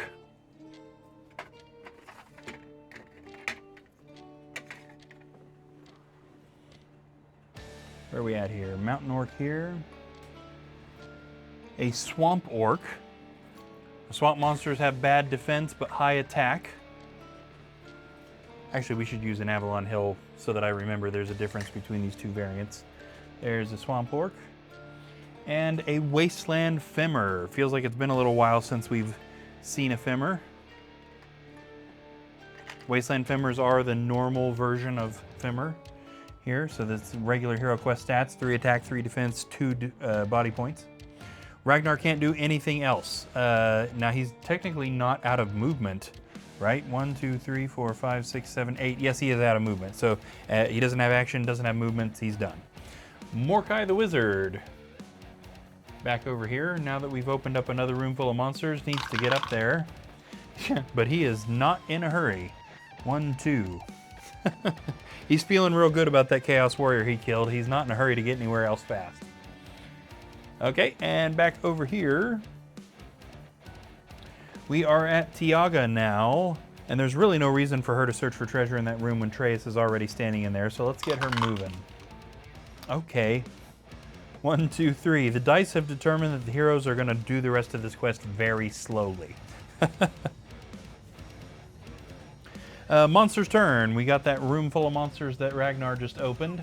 There we go. Who is going to come up and attack him? Now, all of those monsters have normal speed. The femur is slow, but it's close. So which one of these monsters is it going to be? It is going to be this swamp orc. 1, 2, 3, 4, 5, 6. Which is kind of the worst case scenario. That is the monster with the highest attack dice in the room. Swamp orc swings its mace, hitting Ragnar with a 2. He is no longer benefiting from rallying call, so regular defense. He does not block either of those hits. Ragnar, you are low on health, buddy. Okay, tell you what we're going to do. We're going to go ahead and use the last of his skills right here. He has Imperial Training, which means he can re-roll an attack, a defense, or a movement. So we're going to re-roll that defense and see if we get better luck. Orc hit him with 2, and he is defending one of the 2. Okay, I mean, I guess that is a little better. Dropping him to 4.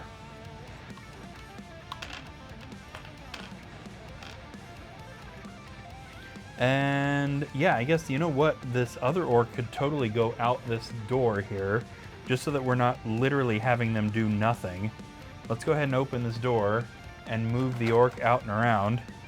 1, 2, 3, 4, 5, 6, 7, and 8. So So again, we're not revealing anything that the orc sees because it's a monster, but it is on its way to cause some more trouble for Ragnar. Back down over here, Atreus in the green room is going to search it for treasure, which is the last thing that needs to be done. What does Atreus find? Ah, while you are searching, a hidden arrow shoots from the wall and strikes you. You lose 1 body point. That drops Atreus to 7.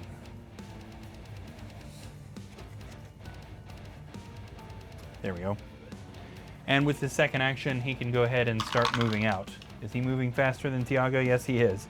1, 2, 3, 4, 5, 6, 7, 8, and I know we moved him off camera. Oh, just barely. There they are. Back up here, we are at Ragnar, who is now fighting that swamp orc. As I mentioned, swamp monsters have higher attack but lower defense. So Ragnar swings his battle axe at the orc, hitting it with a 1. And the orc doesn't defend it, but he basically just got lucky, because that was a garbage attack.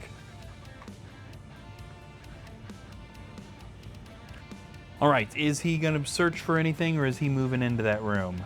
Yeah, he doesn't have a preference here, so is he searching for traps or not? He is going to search that room for traps, and there are no traps in the central room. Mordecai the Wizard, still back here, moving nice and slow. Okay, this time he's not quite so slow. 1, 2, 3, 4, 5, 6, and 7. He is not within range to hit any of the monsters in that central room. I mean, I guess the Femur is the only one left in the room, but at the moment he can't help. Which means we are jumping back down here to Tiaga. And Tiaga is moving 8. 1, 2, 3, 4, 5, 6, 7, and 8. Headed back up to that central room and also north of the central room, technically, to see what else is up there. Monster's turn. We've got a Femur and an orc. Let's actually have this orc come down here and hit Tiaga. 1, 2, 3, 4. It rounds the corner and sees a big demon thing. It's going for that. Now, this is a regular mountain orc. Whoops. Swings its cleaver, hitting Tiaga with a critical hit of 3. She blocks 1, however, she is going to use her Dark Wings spell. Cast a spell on an enemy's turn after you have suffered damage. Reduce that damage to 0 and move instantly to any unoccupied square that you can see. So not only does she get to keep her demon form, but she actually gets to fly up, and we're going to have her fly clear up to the top of the hallway. Nice. All right, and for the other bit of the monster's turn, we are going to have this Femur come up here to Ragnar. The Femur swings its axe at the knight, hitting him with a 2. Ragnar blocks 1, but not the other. Oh, that's right. Ragnar doesn't have his potion anymore either. We need to get somebody to cast a healing spell on him so that he's not in dire straits. That's what Mordecai should have done. Yep, that was dumb. Mordecai totally could have done that. We'll have to remember that. Luckily, Ragnar survived this turn. We are now back to Atreus, the wizard, who is just off camera down here. Let's see if we can get him up there to attack that orc. What's his preference? He has an equal between long and close range, so it kind of doesn't matter. We want him to go up there, though, so I think it's more to our benefit to complete this movement. So 1, 2, 3, 4, 5, 6, 7, 8. And now that he's up here, he can fire at that orc. He fires a blast of energy from his wand and hits the orc with a 1.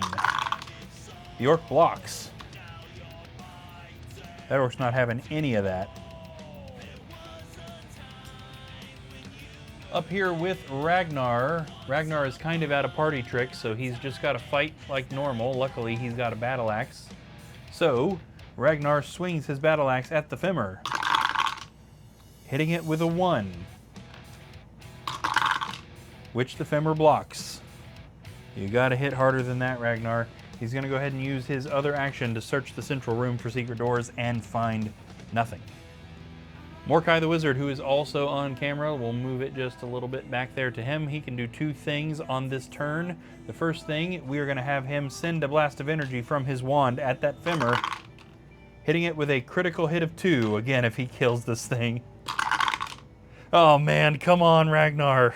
Mordecai kills the Femur with his wand, long range. and in further saving the day is also going to cast Water of Healing on Sir Ragnar.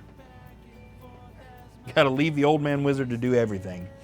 1, 2, 3, and 4 brings Ragnar back up to 7. Gosh.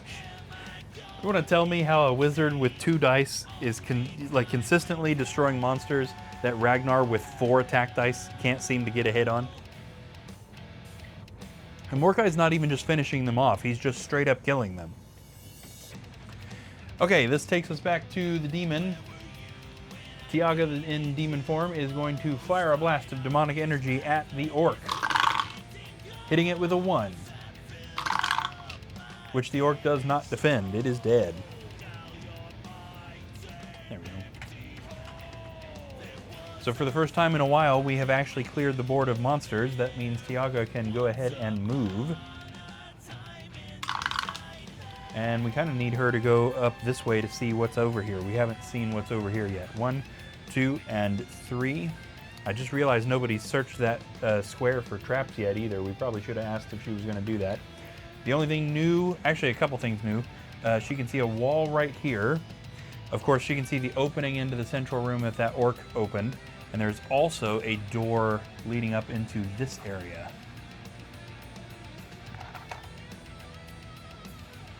Okay, is she going to stop here and search for traps since the square hasn't been searched? And we need to double weight this because she does like searching for traps. So traps, or keep walking. She's going to keep walking. Okay, so she moved 1, 2, 3, 4, 5, 6. Is she going into the central room or is she continuing upwards? You know what? Let's just force her upwards. There's no reason for her to go in there when Ragnar could. Okay, shoot. 1, 2, 3, 4, 5, 6, 7, 8, and 9. Now, we have a weird thing going on right here. She can't open this door because of a funny mechanic in the game, but also because she can now see this upper hallway, we need to reveal the final kind of big uh-oh moment in this quest. We're almost done. We've still got kind of a set of rooms, but up here, and we're going to go ahead and reveal this whole thing because she can see the front of the line. Down this double wide hallway, first off, is the exit door, which they can't go out yet because they haven't found the map piece. A couple of walls, and then the reason that we're revealing this even though she hasn't walked up to the hallway yet is because every single one of these squares is filled with monsters. And she can see the front of the line. So we're just going to go ahead and place the entire line down. Okay, 2 wasteland femmers at the front. So these are the 2 guys she can actually see. Behind those femmers, 4 mountain orcs.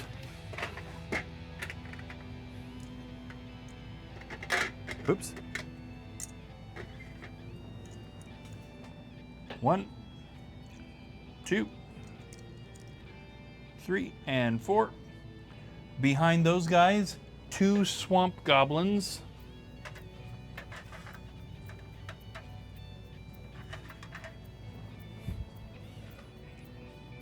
One and 2. Behind those guys, 2 mountain goblins.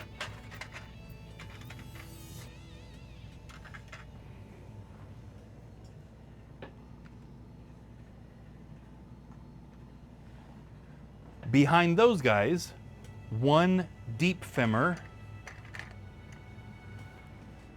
and an orc archer.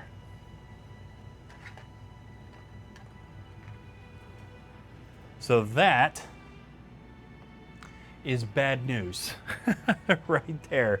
As if the boss fight wasn't already kind of a big deal in this quest, that right there is particularly bad. Now again, Tiaga can't open this door without, let me just read you the text because it's kind of an interesting thing. This door has been locked for many years and is stuck shut. To open the door, a hero must stand next to it and roll as if they are attacking the door. If they roll 2 or more skulls, they have opened the door. Attempting to open the door counts as an action. So first off, she can't Well, she could, yeah, she does have her other action, so she could attempt to open this door. But there's really no reason to do that when we've just revealed this, that now everybody is going to have to divert their attention to taking care of. So let's go ahead and have her fire at whatever one of these monsters she can see, and which I'm going to say is this femur right here. So this guy is that corner is a little bit too sharp of a turn for her to see it. But the other femur she can see, and 1, 2, 3, 4, it is well within her 13 by 13 square range. Really, it's a 6 square in any direction range. So she shoots a blast of energy at that wasteland femur, hitting it with a critical hit of 3. That's a good start. The femur blocks 1, but still takes 2 points of damage, which means it is dead. 1 monster out of a whole ton standing there. And it is indeed the monster's turn.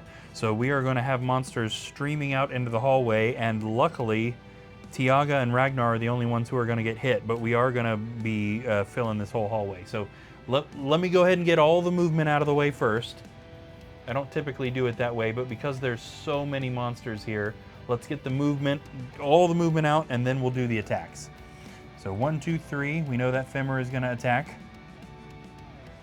We'll go ahead and just start filling all of this up. These are mountain orcs, so 1, 2, 3, 4, 5, 6, 7. Yes, it does make it all the way up there. See if this guy does too. 1, 2, 3, 4, 5, 6, 7. Yep. 1, 2, 3.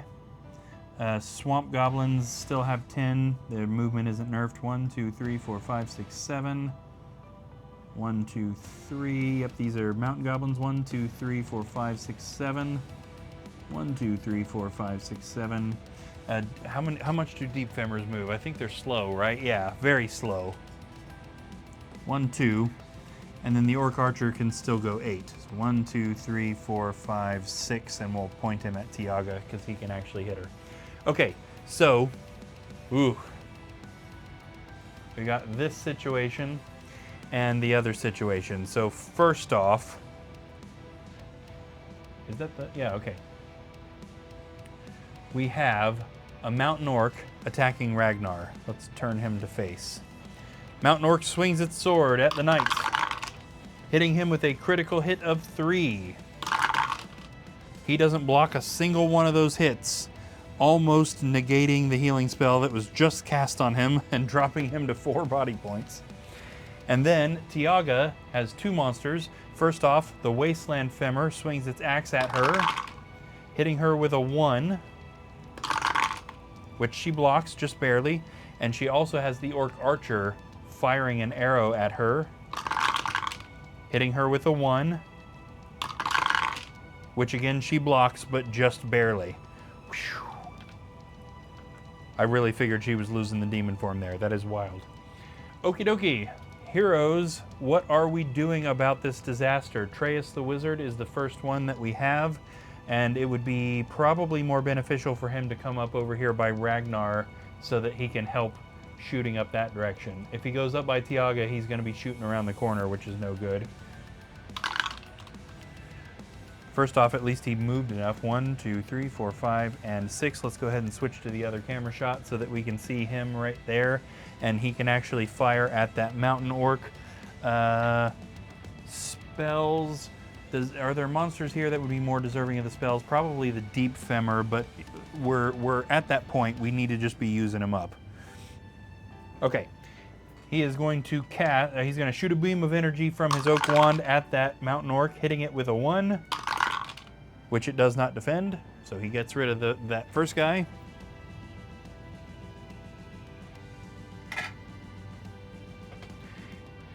He is then going to go ahead and cast a let's see, he has 2 sleep spells, doesn't he? Yeah, he's going to cast a sleep spell at this next mountain orc. Now, we haven't actually read this one today. This spell may be cast on any one monster in your line of sight so long as it has at least 1 mind point. The spell puts the monster into a deep sleep so it cannot move, attack, or defend. The spell can be broken at once or on a future turn by the monster rolling 1 movement dice for each of its mind points. If a 6 is rolled, the spell is broken. So first off, let's see if this orc actually falls asleep. How many mind points does a mountain orc have?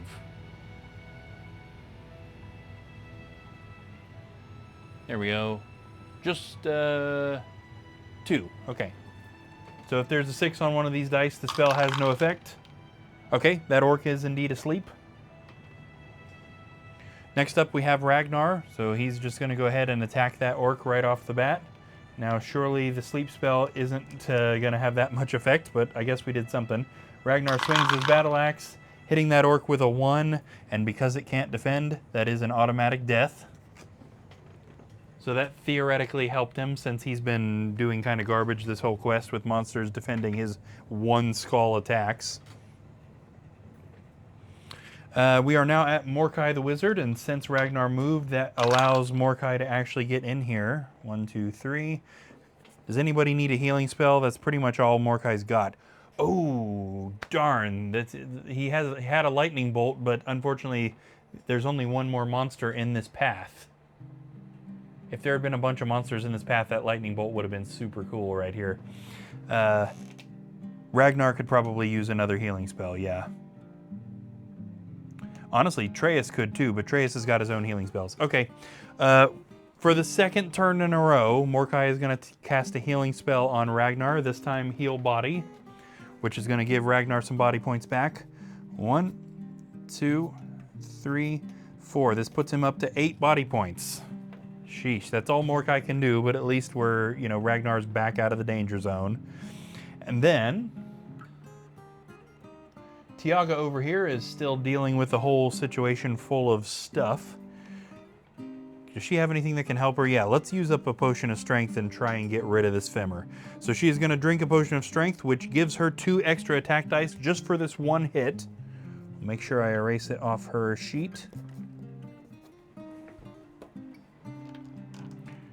She swipes with her demonic claws at the femur, hitting it with a 2. It does not defend. She does indeed get rid of it in 1 hit. What else could she do? She could cast a fear spell, but that's not really going to do much on an orc. That's not really that too big of a deal, honestly. Let's just go ahead and move her up so we can hopefully kind of control the flow of monsters just a little bit. Let the heroes close in on them. Okay, monster's turn. We'll get this attack out of the way. We have right here a mountain orc attacking Tiaga, swinging what used to be a fist and hitting her with a 2. She blocks 1 but not the other, meaning she is down to 6 body points, and she also loses her demon form. Probably temporarily, but that is a pretty big deal considering the number of monsters they're facing. She also has this orc archer shooting at her. It puts an arrow in its bow and fires, but misses her. 3 black shields, wow. Over here we've got, this would be a swamp goblin, right? Ah, this is where we're at here with the swamp goblins not quite looking different enough. Okay, yes, this is a swamp goblin. It's got white eyes. So higher attack. Swamp goblin hits Ragnar with a 2. Ragnar blocks 1 but not the other, dropping him to 7 body points. We'll go ahead and fill up more monsters in the hallway here. We'll go ahead and let this, oh yeah, we're not on camera here. We'll go ahead and let this swamp goblin here go 1, 2, 3. And the deep femur at the back, you guys see him? No. Is gonna go another 1, 2. Okay. Back to Treyas, who we just put on camera right over here. What is the deal with this? Ah, I see our cord is tight. I don't know how that keeps happening. I need to mess with that. Treyas the Wizard is back here, and he can fire at that swamp goblin that just attacked.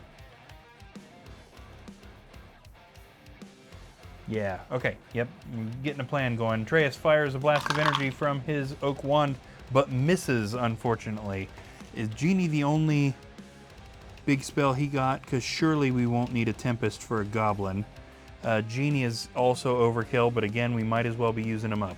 Okay, Treyas conjures a genie and directs it at the swamp goblin. The genie attacks, hitting the goblin with a 3, which is a skilled strike, making that swamp goblin super dead.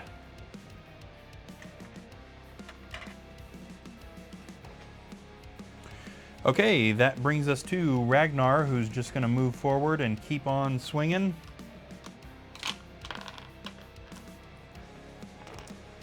Ragnar swings his battle axe at the goblin there. What kind of goblin is this guy? This is a mountain goblin by the looks of it. Yes, indeed it is. He swings his battle axe, hitting mountain goblin with a 1 because he's Ragnar and that's all he can manage. Luckily, it does still kill the goblin. Oh, Ragnar. Come on, man. Morkai. What's Morkai dealing with health-wise here? He is still doing really good health-wise. Oh, you know what we're doing? We're casting that lightning bolt. Okay, here's what we're doing. 1, 2, 3. Morkai is about to be the savior of this quest right now, because now that he is standing right here, he is going to use his lightning bolt spell scroll that he just found. The spell may be cast in a horizontal, vertical, or diagonal direction straight out from the spellcaster. The bolt will travel in a straight line until it hits a wall or closed door. It inflicts 2 body points of damage on all heroes or monsters in its path. This cannot be defended. Okay, so this is going to hit Tiaga, which sucks a little bit, but that is going to obliterate every single monster standing between Morkai and Tiaga, which we can't see here. Every monster except for the Deep Femmer killed in 1 hit thanks to this scroll. Unfortunately, again, it is also going to hit Tiaga, but he's got some healing spells, and she's got healing potions too. So first off, Tiaga gets hit, dropping her to 4 body points, but also this goblin right here, which is a swamp goblin, 2 body points, it's dead. This goblin right here, swamp goblin, dead. I think that the other guy that I just said was actually a mountain goblin. Yeah, I think so. Orc archer only got 1 body point, so 2 points of damage, it's dead.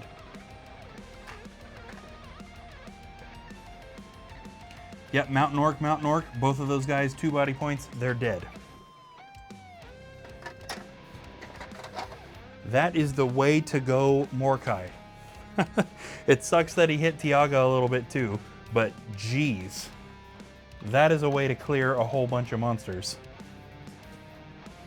And technically that wasn't an action.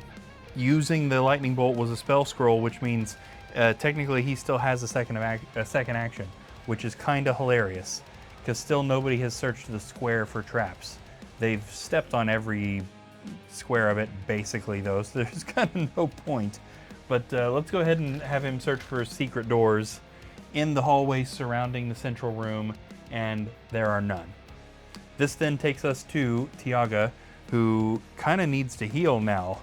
Yeah, she's gonna go ahead and drink 1 of the potions of healing that she has. We could have had her drink that potion of magic resistance. Technically that would have blocked that damage, but oh well. 1, 2, 3, 4, bringing her back up to 8. And again, drinking a potion is not an action. So she can still go 1, 2, and fire at that Deep Femmer. She fires a blast of energy from her oak wand, hitting the Deep Femmer with 2. Let me remind myself what its stats are. 3 defense dice, 2 body points. It does not defend, meaning they have indeed cleared this hallway.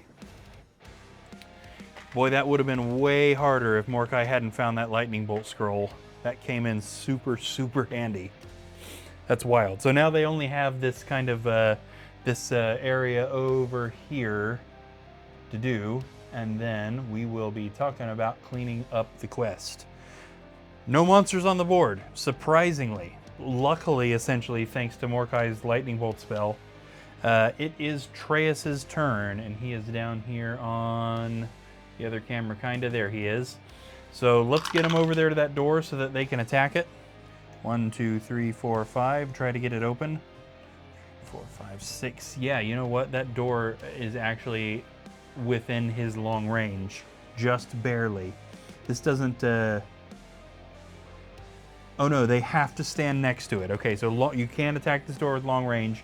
They've got to pound it down, essentially. Oh hey, Tiaga killed that Deep Femmer, which means she's got her demon form back. She's got the ability to cast it back, I should say. Okay, we need to get somebody over to that door, and it should be Ragnar. He's got the highest physical attack. So here he is. He's only got 6. 1, 2, 3, 4, 5, 6. Didn't quite make it to the door, which is frustrating. We'll go ahead and roll. Mordecai's got a heal body left. Who needs healing? Honestly, Treyas does. I mean, it's not terrible. And Treyas has his own spells.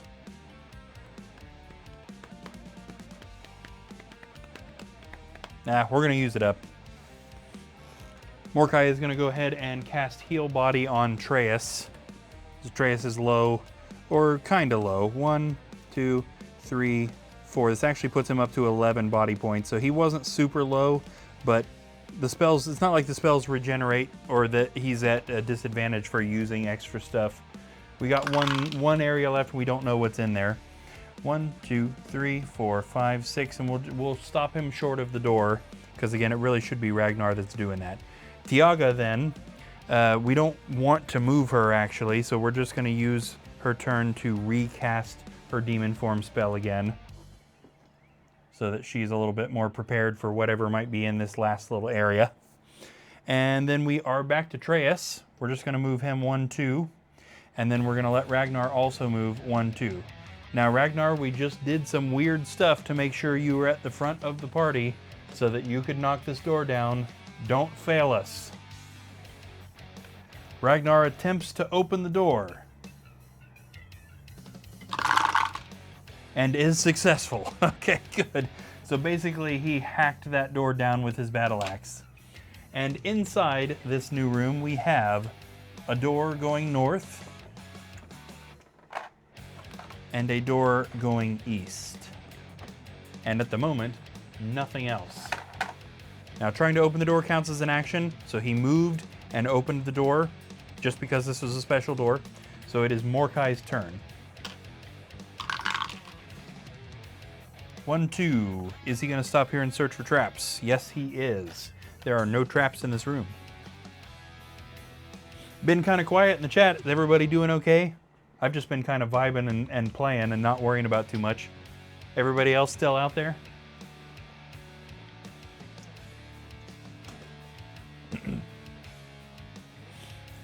Let's see, where are we at? We are at Tiaga. Let's get her in there too. Bohemius is still here, yes. Got the Chaos Warlock. 1, 2, 3, 4, and 5. Now that Tiaga is in here, what is she gonna do? Is she searching for secret doors, treasure, or leaving the room? She is doing the treasure search. Hopefully it's not a trap or she's gonna lose that demon form again, which would be kind of funny. She finds an arrow trap, yeah. An arrow shoots from the wall and hits her, which means she loses a body point. This drops her to 6 body points and unfortunately takes the demon form out again. Well darn. You win some, you lose some. They just took out a whole hallway full of, you know, not easy monsters really easily. So, you know what? It's fair at this point. No monsters on the board, so we are back to Treyas the Wizard, who is at the back of the party. Let's get him up there. He is not moving very fast tonight. 1, 2, 3, and yeah, he can't go 4, 5. You know what? Nobody ever searched for treasure in the central room either, so we need to get somebody down there to do that. Maybe Ragnar would be a good option for that.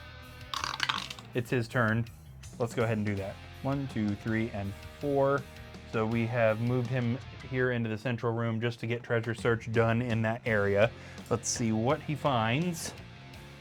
Ragnar finds, a wandering monster. Darn it. Wasn't worth it. And just as when this happened earlier, the wandering monster in this quest is an ocean abomination, which means a hidden abomination pops out and immediately attacks him, swinging its spear and hitting him with a critical hit of 3. Ouch. Whoa, look at that. He actually manages to block all 3. Go Ragnar. Didn't see that coming. Up here we have Mordecai the wizard, who is in that room, and we have one more thing to search for, which is secret doors, and that is the thing he likes doing. So secret doors, or leave. He is in the... Oh no, 9 means leave. Okay.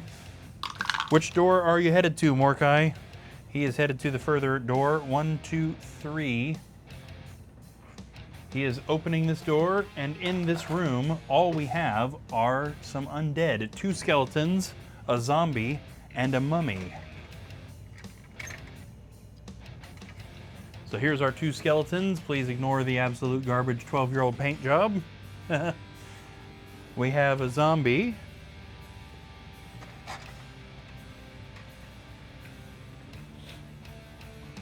Just in case anybody watching doesn't know, that paint job will eventually be covered up by my wife Savannah, who also does paint streams from this very channel on Sunday nights and Wednesday nights. So if you're not doing anything on one of those nights, come hang out with her while she fixes up my terrible attempts at painting when I was a child. This is what the room looks like now that Mordecai's in there. He hasn't done anything but move. What is he doing now? Does he have a... Oh, he's got a fear of mummies, so he's definitely not going for the mummy. He also prefers to jump right into battle. So, yeah, we need to go traps, battle here. And he is actually going to search for traps, which is surprising. No traps in that room. Hold on, I feel like I got a sneeze coming. Excuse me. I knew that was in there. We are now at Tiaga, and that's a pretty nasty room, I'll be honest. She probably ought to go over there and help. Yeah, I think that would be smart for her to go over there and help. And he searched for traps, so she knows it's safe to walk in there. However, she doesn't want to walk in there, she'll get surrounded. So let's just move her 1 and have her fire. She can just fire right at that skeleton that's right in the door. She sends a blast of energy from her oak wand, hitting the skeleton with a critical hit of 2. It does not defend, it is dead. Thankfully, removing my terrible paint job from the board. It is now the monster's turn, and we have got those undead on the board. Now, we do have the abomination over here with Ragnar. However, it already attacked on this turn cycle. It's been a while because Ragnar's near the front of the turn cycle, but it technically has attacked already. If it survives to the next monster's turn, it will attack. Over here, we need to determine which monster is coming over here to fight Mordecai, and that is going to be the zombie. 1, 2, 3, 4. Zombie swings its sword at the wizard, hitting him with a 2. Was that right? Was there only 1 skull there and I said 2? Bohemia says Gesundheit. Thank you. Much appreciated. Okay, I'm not gonna lie, I feel like that was only 1 skull even though I said 2. He blocked 1. I don't know if anybody was paying attention to correct me on that. I think I might have said the wrong thing. I'm going to go ahead and have him lose a body point because I said 2 and he only blocked 1. But if anybody wants to correct me on that, by all means, please do. If anybody happened to be watching close enough to see that. Losing a body point still only puts him down to 8, so he is totally fine either way. Okay, Trace the Wizard is where we're at. Let's see what he is going to do. Now, we got 2 heroes taking care of that room, so I don't feel particularly strongly that he needs to also help with this battle. So 1, 2, 3, and 4. Let's go ahead and have him open the door up into this blue room and see what's up there. He opens the door and finds 2 skeletons in this room. Oh, and also another door I almost missed. There is indeed another door heading off this way. And 2 more skeletons.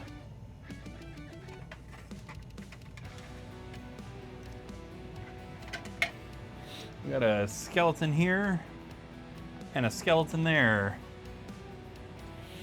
All right, Trace, what do we have going on here? Are you stopping to search for traps? Yes, he is. There are no traps in that room. This takes us to Ragnar, who is down in the central room fighting the wandering monster that he found. He swings his battle axe at the ocean abomination and misses because he's Ragnar, and that is pretty much how this quest has gone for him so far. He has no luck at all. Is there anything he can do here? No, he has used all his items, all his skills, and that room has been searched for everything. Sorry, Ragnar. Next time, hope the dice are a little bit kinder to you. Over here, we are at Mordecai, who is fighting a zombie. Now, Mordecai has Veil of Mist left, but that's not really going to help him. So he's basically just relying on his wits. Mordecai swings the wizard staff at the zombie and misses. Boy, we're not doing super well here. Would it be to his advantage to move out of the way so that he's not the one getting hit? No, not really. He's still got a good amount of body points. Okay, what else can he search? He's going to go ahead and search that the green room he's looking into for secret doors, and there are none. Tiaga then is standing right behind him. She's going to also take an attempt at firing at that zombie, firing a blast of energy from her oak wand. She also misses. The dice have turned against the heroes yet again. No fun at all. Okay, she actually can use her other action to search the room she's standing in for secret doors. The last thing that room needs searched for, and there is one, which is neat. We are actually going to have a secret door open up this way up into that red room. Now this is a little dangerous because if there's monsters in there, they would be activating a whole bunch more monsters. And it just so happens that there aren't this time. Now that's not why I did it. Would have had her do it either way, but there are no monsters up there. In this red room, there is a bookshelf and a treasure chest. And at least at the moment, that is it. Nice. Got a pretty good amount of viewers right now. How's it going, everybody? Hope everybody's doing really well. We are playing some Hero Quest here, and you can't beat that. It's late at night, but we're getting pretty close to finished with the quest. Tiaga missing that zombie and searching means her turn is over. It is now the monster's turn. So we've got quite a few things we need to do. Let's take care of this upper room first. A skeleton's going to be coming to attack Traeus. Skeleton swings its scythe, hitting the wizard with a critical hit of 2, and I believe he only has 2 defense, right? That is correct. He blocks one, but not the other, taking a body point of damage. Luckily, he was just healed, so he's only down to 10 body points. He's not doing too bad. We also have this zombie right here attacking Mordecai. The zombie swings its sword, hitting that wizard with a 1. Mordecai blocks, luckily. And then down here in the central room, we have the Ocean Abomination attacking Ragnar. The Ocean Abomination swings its claws, hitting the knight with a 1. Which he does not block, because again, that's exactly how this quest has been going so far for Ragnar.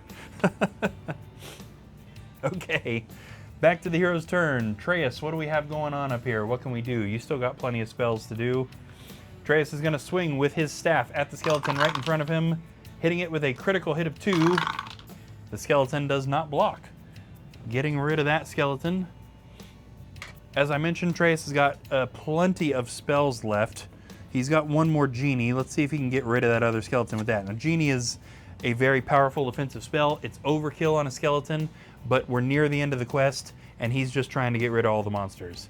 So, Traeus conjures the Genie, which will attack a monster. He directs it at the skeleton, and the Genie immediately attacks, hitting that skeleton with a 1. Maybe it's not as overkill as I indicated. The skeleton attempts to block, and does. Okay. Never mind, it's official. Genie is not overkill for a skeleton. That was Traeus' 2 actions for the turn. We are back to Ragnar. Raggy, you've been fighting this guy for too long. Can we please get rid of him? Ragnar swings his battle axe. That's more like it. Hitting it with a critical hit of 4. Let me remind myself what the stats are on that guy. The Ocean Abomination is 2 defense dice, 2 body points, which means that is a skilled strike on the Abomination. This guy is super dead. Finally. I guess Ragnar's due a good hit every once in a while since he's been missing for most of this quest. Let's get him back up here with everybody else. 1, 2, 3, 4, and 5. Puts him in the yellow room, and he can't do anything else, but he is in position. Okay. Speaking of people who've been in combat for too long, Mordecai, get rid of this zombie, okay? Mordecai swings his staff at the zombie, but misses it for the 2nd turn in a row. There is literally nothing else he can do right now. None of his stuff is going to help him. I guess that's just where we're at there. Yeah, okay. Tiaga is then also going to make an attempt at hitting the skeleton, firing a blast of energy from her wand, And for the second turn in a row, missing. Guys, come on. What is going on here? This is wild. She's got a fear spell, but that can't be cast on an undead monster, so she also can't really do anything else. That's just where they're at. Okay, monster's turn.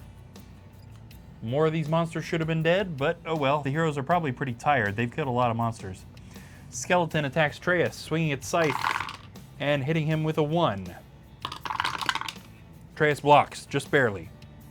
Also, the zombie swings its sword at Mordecai, hitting him with a critical hit of 2. Mordecai blocks 1, but not the other. This drops him down to 7 body points. Back to the hero's turn. We are now again at Traeus the Wizard, who is attacking that skeleton. He is swinging his staff at the skeleton and missing. Come on, guys. Does he have any more offensive magic he can use here? No, he can't cast Sleep. He could cast Tempest. I guess we might as well. At this point, he needs to be using up some of these spells. Just to save himself some damage, he is going to cast Tempest on the skeleton, which basically just means the skeleton's going to miss the next monster's turn. Not a big deal, but it'll save him a little bit of damage. Okay, Ragnar. What are we doing, Ragnar? Are we going to go explore the Red Room, or are we helping with one of the battles? He's going to help with one of the battles. Is he going to help Traeus or Mordecai? He's going to help Mordecai.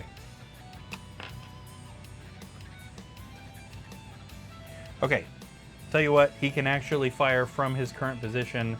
Ragnar knocks an arrow in his crossbow and fires at the zombie, hitting it with a critical hit of 3. Okay, Ragnar's on it all of a sudden, and the zombie does not defend. That's the way to go, Raggy. A whole quest of garbage rolls just for a whole bunch of critical hits at the end. I'll take it. And with his second action, we'll go ahead and move him into that room. 1, 2, 3, 4. 5. Yeah, I don't feel too bad about that. Mordecai does have that fear of mummies, which means he's probably not going to attack it. So let's go ahead and get Mordecai in this room as well. 1, 2. See if he can at least get rid of this skeleton that's right here. Mordecai swings the staff at the skeleton, but misses. For the 3rd turn in a row, misses an attack he's trying to make that theoretically should be easy. Okay, Tiaga is also working on this room. I think we're going to have her fire at the skeleton. She's more likely to kill it if she doesn't miss, which will give her her demon form back. Tiaga fires a blast of energy from her wand at the skeleton, hitting it with a 1, which it blocks. That's how it goes. Monster's turn. The skeleton up here attacking Traeus cannot do anything because of the Tempest, but the Tempest is gone now. Over here in this room, we have a skeleton swinging its scythe at Mordecai, hitting him with a critical hit of 2. Mordecai blocks 1, but not the other, dropping him to 6 body points. We also have the mummy attacking Ragnar. The mummy swings a fist at the knight, hitting him with 1, which Ragnar does not defend. I dropped the dice. There it is. This drops Ragnar to 5. Ragnar's been skirting low health this whole quest too. It's because he can't seem to land a hit, and then he can't seem to land shields when he's defending. Just the worst luck for this guy, other than the crits he's got. Okay, Traeus, can we get rid of this skeleton? Traeus swings the staff at the skeleton and hits it with a 1. The skeleton blocks. Boy, that's insane. The number of turns these supposedly easy monsters have just like held on. Okay, yeah, he's got another Tempest, but it's a skeleton. I don't think that's necessarily worth it. We're going to go ahead and leave him there. And we'll go ahead and come over here to Ragnar, who is now attacking that mummy. Now Ragnar's kind of out of tricks, so he's just got to battle it out here. Ragnar swings his battle axe at the mummy, hitting it with a critical hit of 4. Okay, I'll tell you what, every once in a while, Ragnar does some halfway decent stuff. Is he going to get rid of this mummy in one shot? The mummy doesn't defend a single thing. Yep, it is dead. I guess I ought to talk crap about these guys a little bit more often because it seems like it motivates them to swing better. Wild. Okay, Mordecai, come on, man. Get rid of the skeletons. The last monster standing in this room. Mordecai swings his staff at the skeleton, hitting it with a 1. The skeleton blocks. These skeletons, what is it with these skeletons in these rooms here? These things have insane defensive skills. Nothing else can be searched for in that room, so we're done there. Let's go ahead and see if Tiaga can get rid of this. Second try. Tiaga sends a blast of energy from her wand, hits the skeleton with a critical hit of 2, and it doesn't block. There we go, finally. This consuming the essence of the skeleton gives her the ability to cast her demon form again.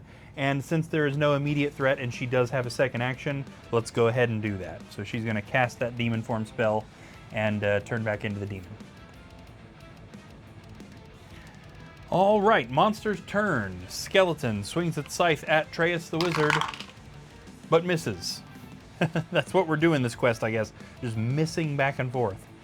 Traeus, we're back to Traeus now, so he can immediately retaliate, swinging his staff at the skeleton, hitting it with the critical hit of 2. Finally, the skeleton does not block. We're finally getting rid of all these monsters.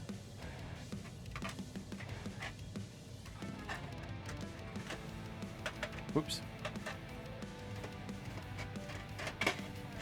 There we go. Okay, almost done. We only got one more room to reveal, and then they need to do some searching in the rooms that they've got.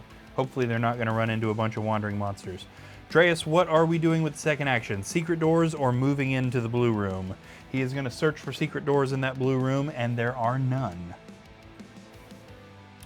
Ragnar, what do we got? We need to do treasure in this green room, but he doesn't have to. Does he have any sort of... Actually, he likes treasure.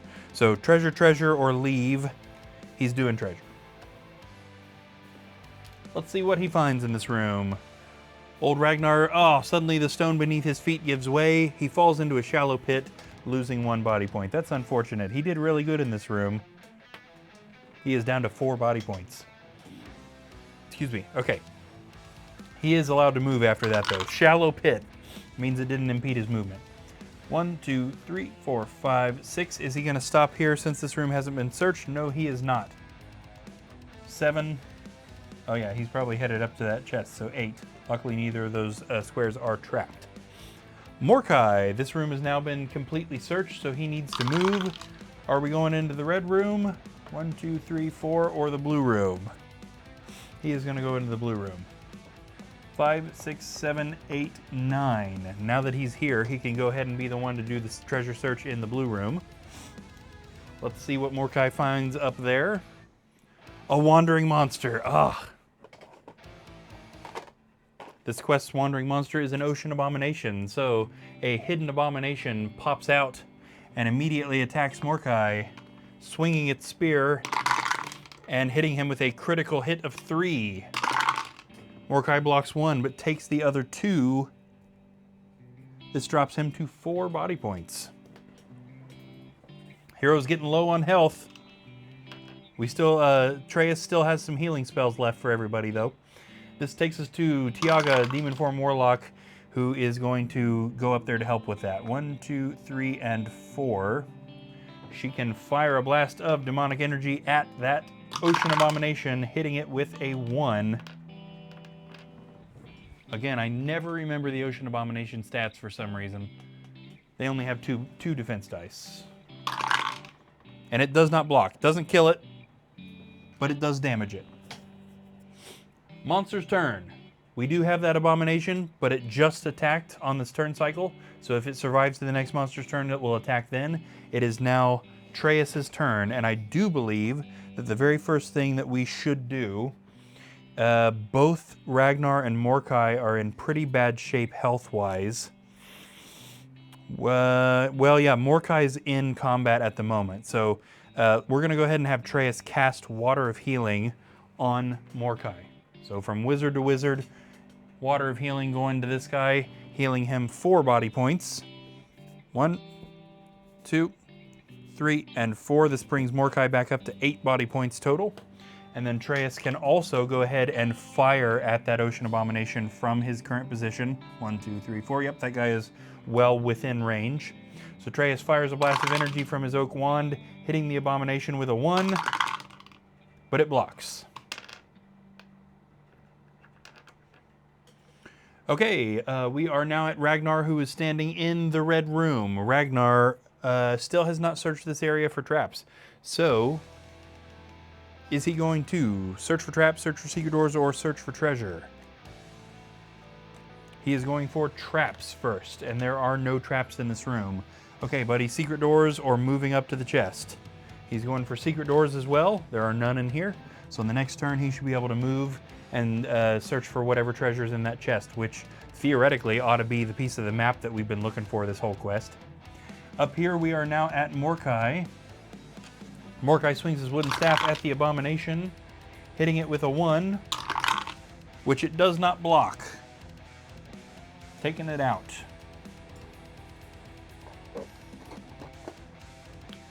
This then allows Mordecai to go ahead and open up our final door here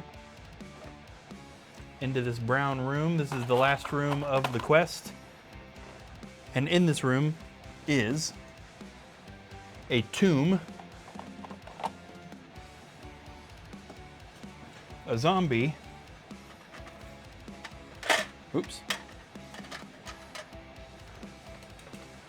and a mummy. Now again, on Atreus's personality sheet, we have that he has a fear of mummies, which we're still kind of working on. Maybe that's a good job for our next creative stream, is how we can balance some way to have fear be a detriment to attack and or defense. Right at the moment, all I intended for that to mean is that he's not going to attack the mummy first. He'd rather attack anything else in the room other than that. However, he's already attacked this turn, so he's not going to be attacking anything, but I also think he's not going to be walking into that room since there's a mummy in there. Tiaga, however, has no qualms about anything like that. She's just going to walk right in there. 1, 2, 3, 4, 5. Is she going to stop and search for traps, though? Yes, she is. And there are no traps, confirming that, believe it or not, if there is one thing this quest does not have, it's traps. It has everything else. No traps anywhere in this whole quest. Wild. And that concludes that turn, which means it's the monster's turn.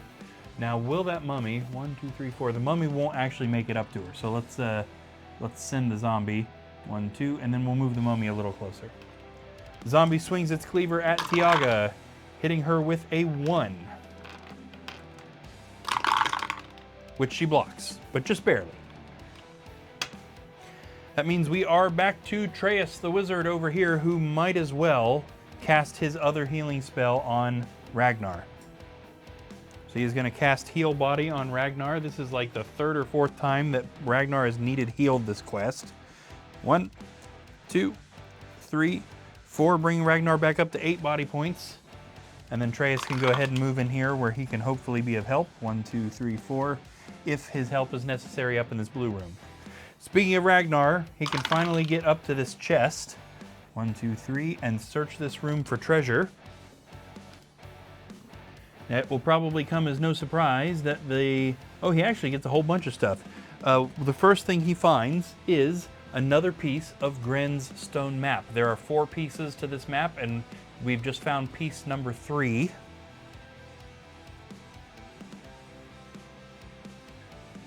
I think I've got this around. Now, it's really cool that Avalon Hill actually included this. Milton Bradley included this in the original version of Keller's Keep too, but this is actually something that you can put together. So if you take a look at it, here are the 3 pieces that we found. And when we put all 4 pieces together, it is actually a rough map of the final quest in this book. There's a really neat detail that they did. So we'll have one more piece to find probably in tomorrow night's quest, but let's go ahead and get this thing finished up. So Ragnar's searched that room. We need to get rid of these undead and search this last room for treasure, and then we will be out of here. Okay, Mordecai the Wizard sends a blast of energy at the zombie from his oak wand, but misses. Is there anything else he can do? He's got Veil of Mist, that's not going to help him. He's got a Pass Through Rock Scroll, not going to help.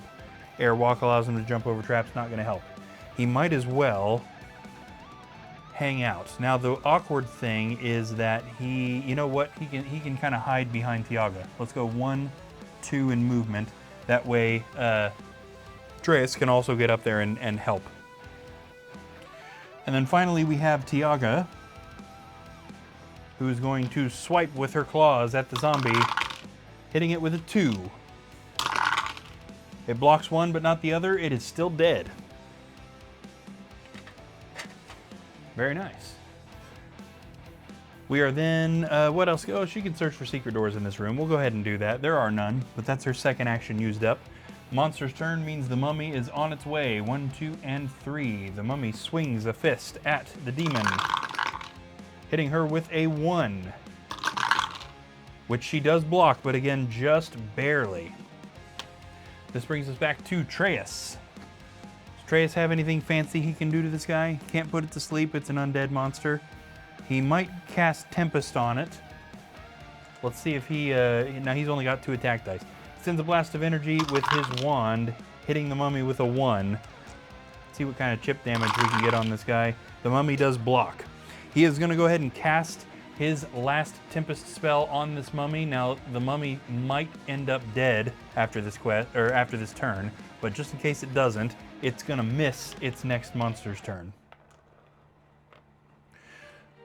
Ragnar, there's really nothing else for Ragnar to do, and then we got the other 3 heroes against a single monster. 1, 2, 3, 4, 5, 6, 7, 8, 9. We're going to go ahead and get him heading back to the exit door. He's actually moved off camera. Here he is. So the exit door to the quest is right there, and nothing has been searched in this hallway. So what's he going to search? He's going to search secret doors in that hallway, and there are none. Okay, over here, we've got the coalition of heroes against mummies. Mordecai is going to send a blast of energy from his wand at the mummy, hitting it with 1. But the mummy defends. This mummy's not having any of this right now.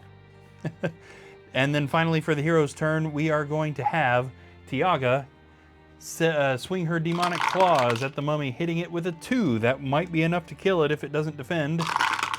And indeed it does not. It is dead. Very nice. And she has 1 action left on her turn to go ahead and get the treasure search done. And as long as this isn't a wandering monster, we're done for this quest. What does she find? She finds a potion of magic resistance. Okay, that makes 2 that she has of those. But it wasn't a monster. That's the important part. Okay, now we could roll all of them all the way up to the exit door, but we don't need to. There's no reason to do that. So let's go ahead and get our quest cleanup done, and then we will go ahead and get out of here. So we're going to clean up all of the unused skills and spells first. We got Tiaga's Warlock spells need to go there. We got the other tier 1 spells. We only had 4 tier 1 spells that didn't get used, which is pretty wild. We had a lot of spells in this quest. Gather up all the items to go into the item pile.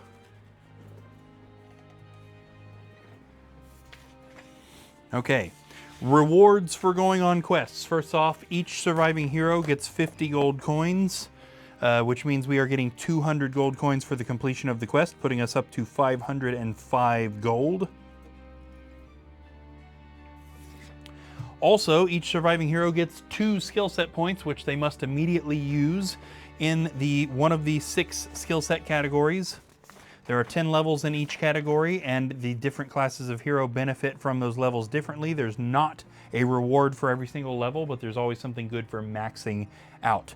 So let's just kind of roll through our heroes real fast. Traeus, this was his 9th overall quest, making him one of the more experienced heroes that we have at the moment.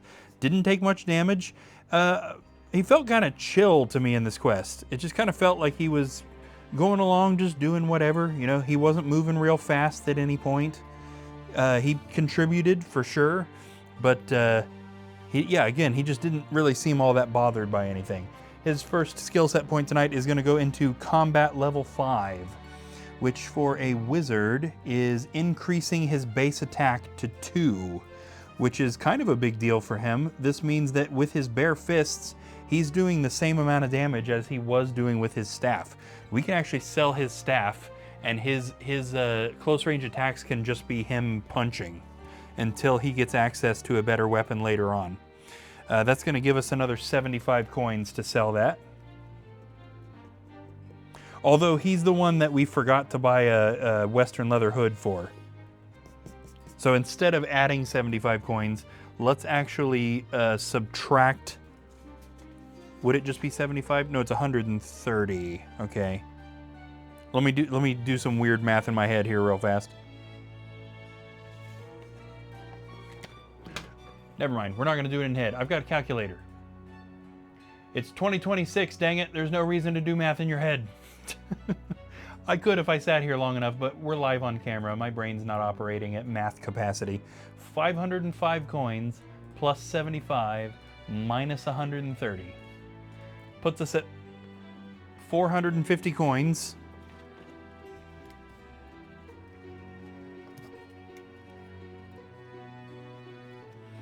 Got rid of his wooden staff, but replaces the Western leather hood, which, if you're a HeroQuest fan, is just an aesthetic change we made to the helmet for wizards. We gave the wizard the access to the helmet, but it didn't make a lot of sense for a wizard to be wearing metal armor, so we also included now a possibility to call the helmet Western leather hood.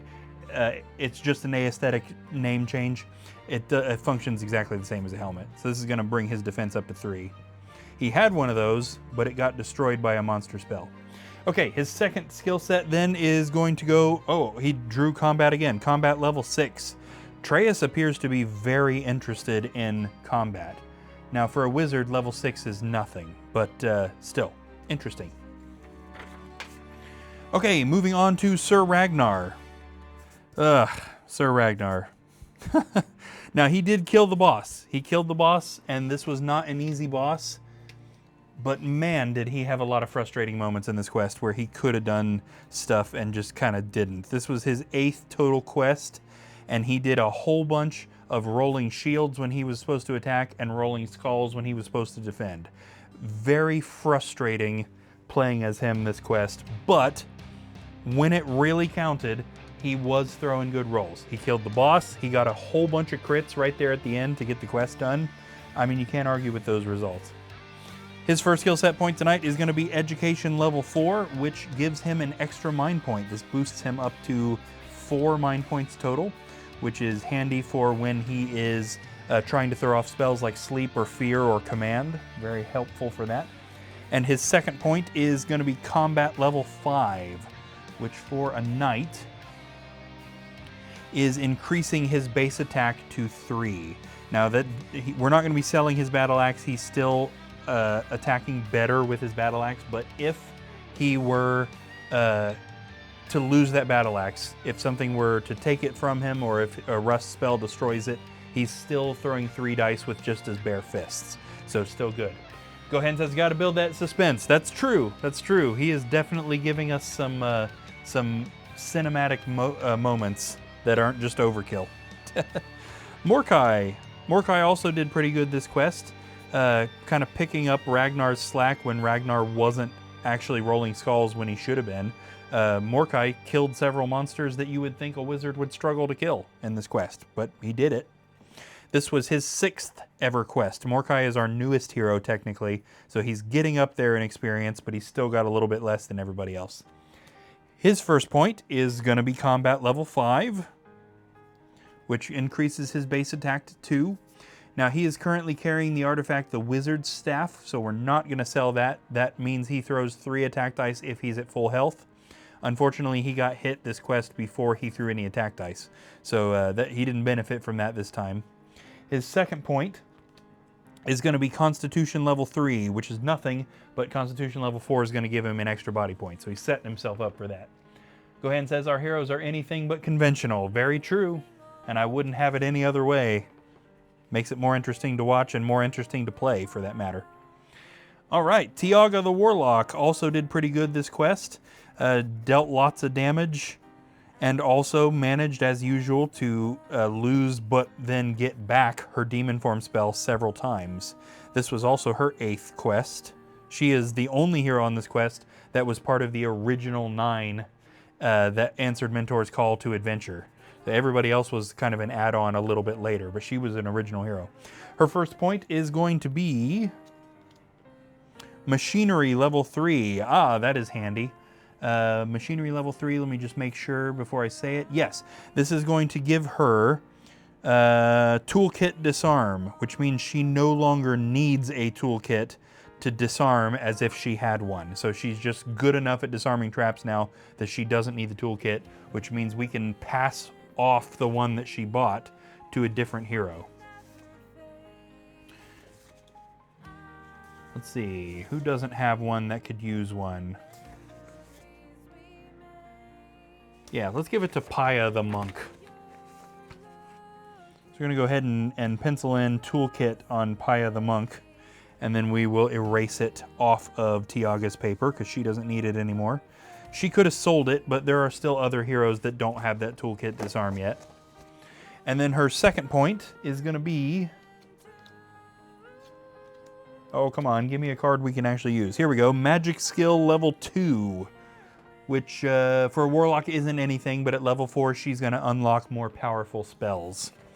So definitely some good stuff all around there for the heroes that went on tonight's quest.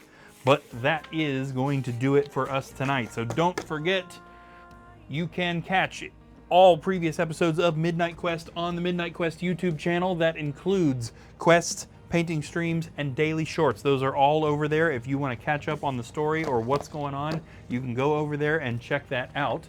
If you happen to be watching right now and you are not subscribed to our YouTube or following us here on Twitch, I would really, really appreciate that. That helps out the channel so much, and it's really neat. We actually did set up a follower alert, so a thing pops up on the screen, and we haven't seen that yet during a stream, so that would be super neat. Any support we get is super, super appreciated. So if you are one of our followers and subscribers already, thank you so much for watching. Again, I know I've already said it several times, but genuinely, we really appreciate all the support this has gotten. This has been a lot of fun so far, really enjoying it and looking forward to more. We are streaming quests on Friday nights, Saturday nights, Monday nights, Tuesday nights, painting streams with my wife on Sunday nights and Wednesday nights, and brand new creative world building, lore building, administrative type streams on Thursday nights, which means we are here doing this at midnight every single night of the week and weekend. So if you are not doing anything and you're a night type person, come hang out with us so that we can have some fun playing some Hero Quest, making up some cool rules to build our world, and watching these minis go from unpainted plastic to coming to life. It's been a whole lot of fun, and looking forward to a ton more. Thank you guys all for watching one more time, and we will catch you tomorrow night for another quest right here on Midnight Quest. We'll see you guys then.